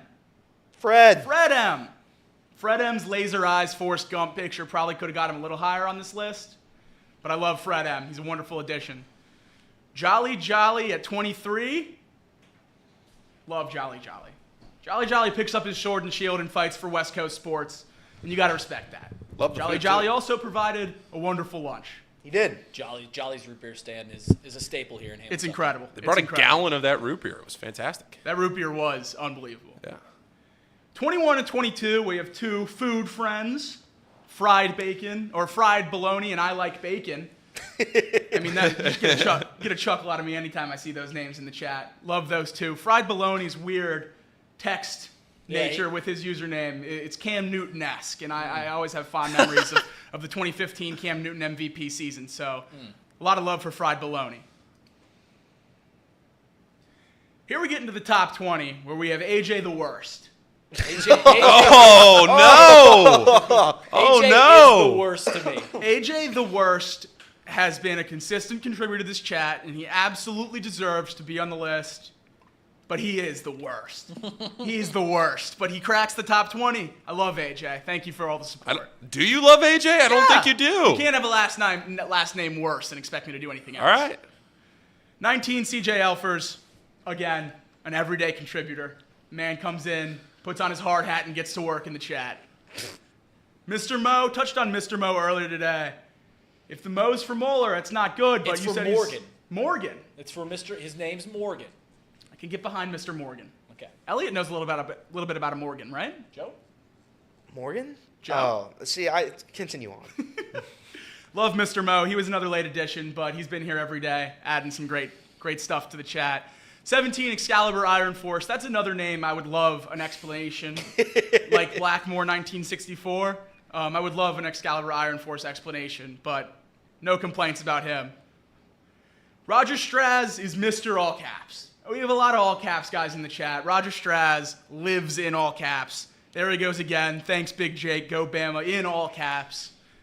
Roger Straz, wonderful, wonderful voice that you always see. That all caps sticks out. We might get annoyed with the spam every now and then, but that all caps sticks out. Yeah, it does. If you want to be heard, that's the way to do it. Roger, I love you. AJ Worse has commented on his rankings. He said, "Thank God you're leaving." Well, AJ, that's why you're 20. Here we get to the 15. With 15 is another very late addition, but his activity outside of the show on Twitter with all of us. Yep. You know, his interactions outside of the chat. A Buckeye. Absolutely wonderful. A Buckeye, a man after my own heart. Yep. We talk about the Ohio State receiving room often. Love me some Mark Fetters.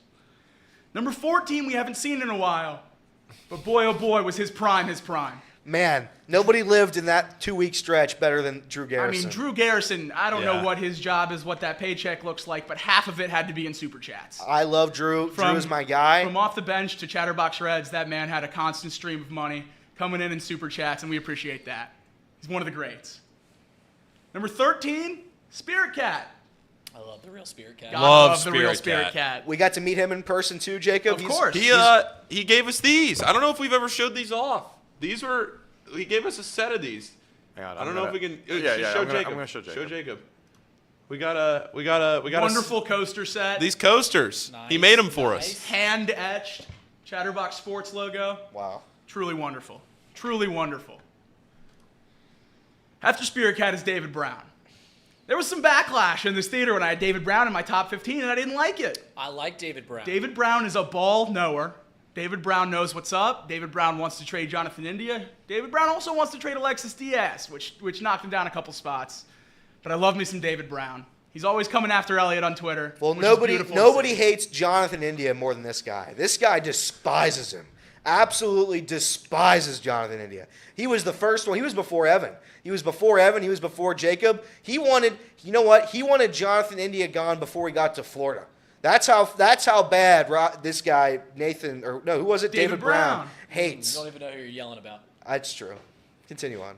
Love David Brown. And number 11, Nathan whines, because he sits in that chat and he whines about soccer all day, every day. Yeah, he does. And I appreciate any man who cares about a sport as much as he cares about soccer. So if he'll continue to fight for soccer, he'll continue to be high on my list. Nathan Hines comes in at number 11. We love you in the chat every day. Now we get to the top 10, and the top 10 is where we really got to crack our knuckles and get serious. PB's Ghost slides in at number 10, and PB and I have had our disagreements in the chat for sure. But PB's here every day. He's just had that back surgery, keeping prayers up for PB. I don't know if I've seen him in the chat today, but I love. And I love he's PB's always Ghost. singing songs. Well, PB is, I think, the originator of one of the reoccurring jokes in the chat, and that is making fun of whatever I'm wearing. he was the first one to bring that up. PB is also Mr. Emoji. He loves that zebra emoji. He loves those song tune emojis. Loves it. I love me some PB's Ghost. At number 9, one of my personal favorites, USA veteran retired. No matter what he has on his plate, no matter if it's 10:15 or 11:45, he's popping in this chat. He's giving us a big salute and asking how our day's going. He's dropping a nugget or two of information. Gotta love USA vet retired. Thank you for your service. Thank you for partaking in our show every day. We salute We you. salute you. We salute you for the We summer. salute you. Number 8, Brian B cracks the top 10. Brian B, gotta love Brian B.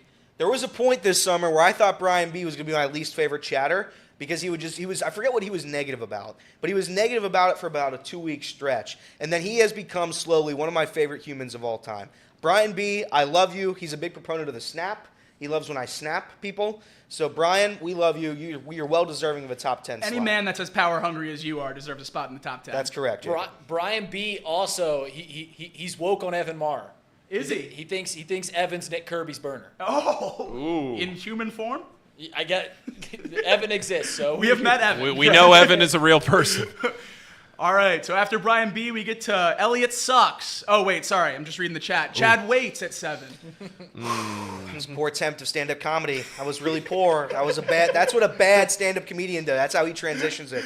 I think this is a bad ranking. I think Chad Waits sucks. Chad Waits is an easy number 2 in Super Chat money given. So All right. he has to be up there. That No, man's, I'll match it. that man's I'll putting match food it. on the table. Gotta I'll love Chad match it, Waits. and I'll up it by $1. Chad Waits has unequivocally the best Twitter picture out of all of our chat guys. Yeah, you gotta love Chad Waits. Maybe I should have put him in the top 5 just to get that picture up there. Anyways, moving to number 6, the man that keeps this show on the tracks. Natty Ron, we thank you for all you do. You fight. We talk about the casino for 2 hours, you fight. We talk about mascots for 2 hours, you fight. He liked the mascots. Did talk. he? He said it was the funniest skit of the show. I think he hated that college football segment. I'm pretty sure he just said enough. Oh, of course he did. Of course he did. Of course he did. Well, Natty Ron, we love you. We thank you for everything you do for this program, keeping us on track. And now we get serious. Now we're in the top 5 of the summer. Casey, number 5. Number 5 is Alex Wallace. Hey, Wall. Let's go, Wallace. Alex Wallace. go. Let's in go, the Alex. chat. Hamiltonian. I talked to Alex Wallace maybe more than anyone at Chatterbox Reds night. What a wonderful human being. A Hamiltonian, a man of the city we reside in. Truly, truly deserving of a top 5 spot. Number 5, Alex Wallace. Is he in the chat He today? is not. He said before the show that it would take a minute, and he was going to be at work today, and then he'll find out after the show, but he said he'll check back. Okay, good. Number 4, our dear friend Everett Henry. One of my personal favorite chatters. He is number 4. I love Everett. He slides in at number 4. He's here every day. Did he miss a day this summer? I don't think so. I don't know if he missed a day this summer, but Everett Henry, You know what? He shows up to the ball field every single day. He's going to bat right around 300. He's going to get on base about 37% of the time. He's going to slug. He's going to hit a couple home runs. Not a 40 home run guy, but enough. Every day you're happy he's batting right in the middle of your lineup. I don't fully think Everett likes me a whole lot, but I respect Everett. I think he's a great guy. We still have plans to golf at some point. So Everett's my guy. Can I beat him by 8 strokes? Probably not. Everett, well deserving at number 4. Everett did make one bad move this summer, and that was he got out of the mulch game, and he put rocks in his bed, so he didn't have any more weeds. You gotta keep the mulch going. Mulching is. He hates golf leagues, so I love him. Hates golf leagues. Man after Paul's heart. Oh yeah. Love you, Everett. That's the first head on the summer of 2023 Chatterbox Mount Rushmore. Let's see the second one, Casey. The There player he is. formerly known as Mouse Whoa! Cop, Mr. Hamilton. This is a drop. This is a drop. At number 3. Now, many people might be saying, how is Mouse Cop number 3? He should be number 1. Mouse Cop is number 3. I don't know where Mr. Hamilton would fall in the list. They do seem like two different. They seem like two. One just berates Reed on a daily basis. If Mouse Cop didn't change his name to Mr. Hamilton, could he have been number 1? Because right now we haven't had Mouse Cop for 2 weeks or so. Mouse Cop was locked in. Mouse Cop had a Shohei Ohtani season. Shohei Ohtani gets traded to the National League or the American League at the deadline. He's still going to win MVP because his front half of the year was so good. That's player formerly known as Mouse Cop. I love Mouse Cop shtick. I truly do. Not all the times, but I mostly do. Him saying today that I'm the reason that Joe Burrow got hurt a little bit. I bleed for the Bengals, for the Higgins. Hey, look, he's there back. we go. Well, we love Mouse Cop. He comes in at number 3 for me. It was a pleasure to meet him as well. He's here every day and he puts work in. Before we get to the top 2, can you just give a quick little shout out to OJ, your best friend? OJ does come in second to last on the rankings. Who's last? Reed Mouse. On to number 2. Evan Maurer. I know a lot of you guys thought that Evan was going to be first. Evan and I have got along very, very well since day one. Evan and I have been sword and shield to trade Jonathan India for a bag of chips since the day I met him. And I love Evan. Evan and I talk a lot outside the show on Twitter, and he's just been a wonderful, wonderful add to the friendship circle. I love Evan. Evan, the thing I like about Evan is he lets you know when he's right. Oh, yeah. He makes sure you know that he was right. And when the news came out that Jonathan India was on the trading block, I've never seen a victory lap taken greater than Evan's Generational victory lap. It was Generational. Generational. I sat and watched a Reds game with Evan. Zach and I went to a game I don't know if it was last Wednesday or the Wednesday before. Went to the Reds game. Evan texted me. He's like, where you at? Let's meet up. I met up with him like in the 4th inning or so. We watched the rest of the game with him. 5th inning. Evan's my guy. Evan, I would like to know, Evan, you can answer in the chat while we move on here. Are you going to take a bigger victory lap when Jonathan India is actually traded? Or was that your big victory lap, just that we don't want him anymore? Need to wait on that answer in the chat. And the long-awaited number 1 coming up here, Casey. This one seems obvious. I hope this person is in the chat right now. I don't know that they are, but they will know. They will know. Yeah, I think they thought they weren't going to be on the list at all, but This one seems obvious. Well, he didn't think that because what a bad day to come up short. I know. For this guy. This guy had a bad day today, but I'll tell you what, when you're 99% great, you can have 1% bad. I mean, this kid, we're not going to say the name yet, can't leak that out. He's been here every day. He's been here since day 1. He's been here every day this summer. In the chat, breaking news, everything you could ask for out of the lead chat member. And number 1 is the king of the Chatterbox Sports chat, Sir Boy Wonder 513, with that beautiful picture of our normal host, Tom Brenneman, there on the left. This seemed like the obvious choice, fellas. Am I right? Oh, 100%. This was no the other way to obvious go. choice. There was no other way to go than Sir Boy Wonder 513. There was no other way. When I made my announcement to Chatterbox, I was welcomed with several tweets of comfort. Paul gave me one. Casey gave me one. Reed gave me one. There was this guy named Sir Boy who tweeted it. And I said, you know what? This guy has to work there. I think he's gonna maybe be one of my good friends there. Turns out he didn't work it. He's just the greatest champion of this company that there has ever been. I love Sir Boy. Sir Boy's my guy. Even though he gave a wrong name today with the grid, that's okay. Sir Boy's still our guy. I'm very happy with Sir Boy. Pawnee Water patron. Pawnee Water patron. Nobody is more deserving of this number 1 spot by Jacob than Sir Boy Wonder. Sir Boy, keep doing what you're doing, brother. I mean, again, I've told this story twice on the air now. I'll tell it a third time. Back in late October, early November of last year, we'd get off the show, and Reed and Casey and I would just look at each other and say, eventually we're going to have a lot of Sir Boy Wonders around here. Eventually there's going to be a lot of Sir Boy Wonders in the chat. And now there are. Now there are a million Sir Boy Wonders in the chat, but there is none that is the original, and that is Sir Boy Wonder 513. So thank you, Sir Boy. It's the summer of Sir Boy. It is the summer. It is the summer of Sir Boy. Do we want to get in the vault, or are we going straight to the wheel of lunch? I think for In the Vault, presented by Betfred Sportsbook today, we're all on the same page except for Reed because he's irrelevant. We all take Reds. My lock of a century hit. Reds money line. Are we gonna do the graphic?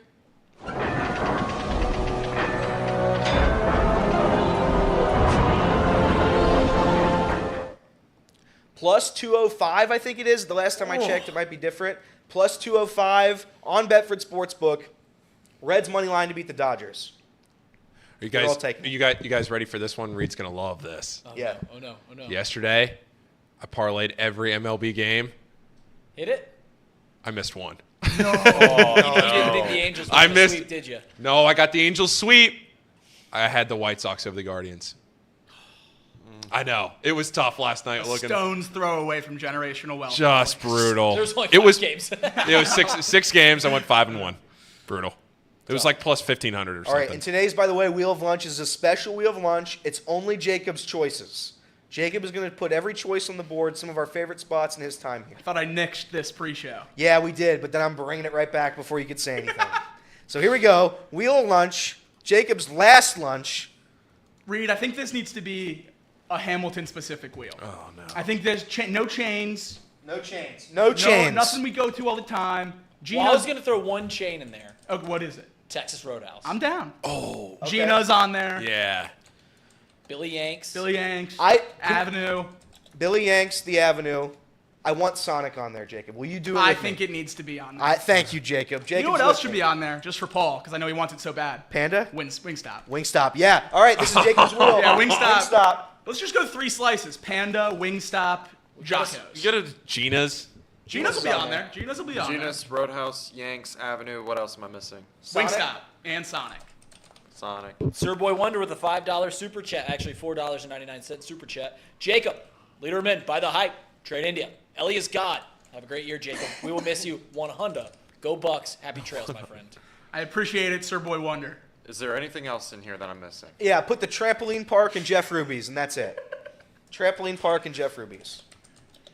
If we get to go to the trampoline park on my last day, I'll be over the moon. Could you imagine the content we'll make out of that? I mean, I've been waiting to bounce on those tramps, Eileen. Why would you guys want to go to Ruby's when we can go to Texas Roadhouse?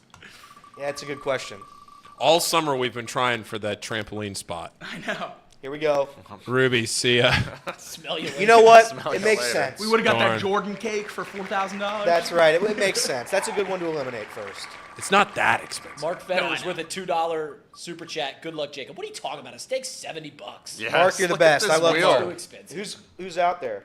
Sonic? Sonic. All right. See ya. Again, it Wheel. makes sense. The wheel's doing Jacob a favor here. The wheel has been. I mean, I'm Very really kind of rooting Jacob. for Adrenaline Trampoline Park, boys.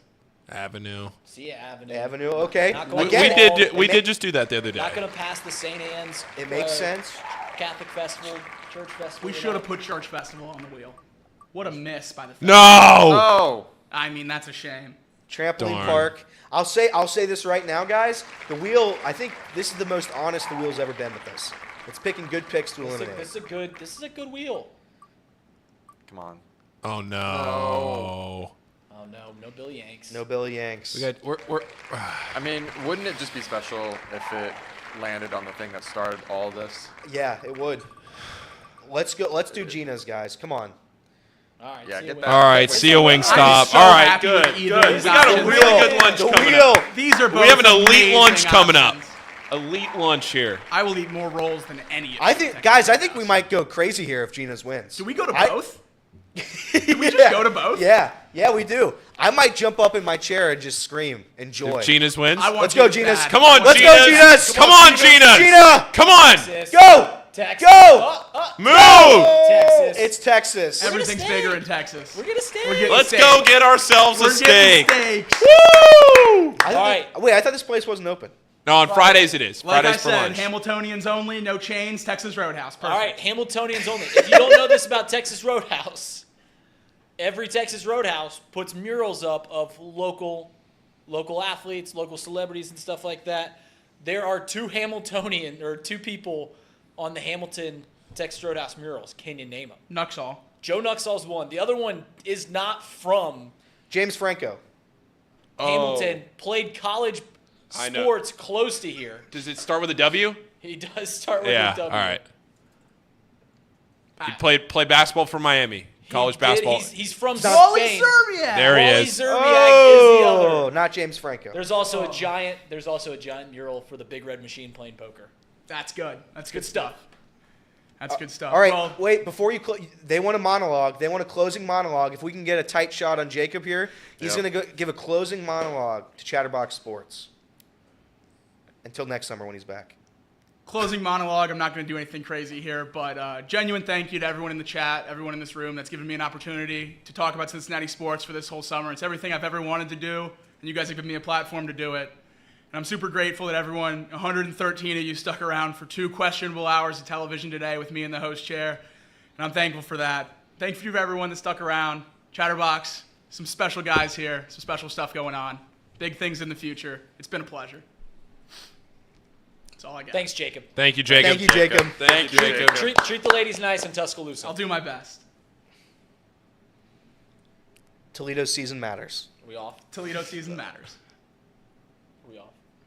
Are we Still Do on. we need to be off? Are we? Oh, I Are we guess. just going forever? Casey. Go forever. Close the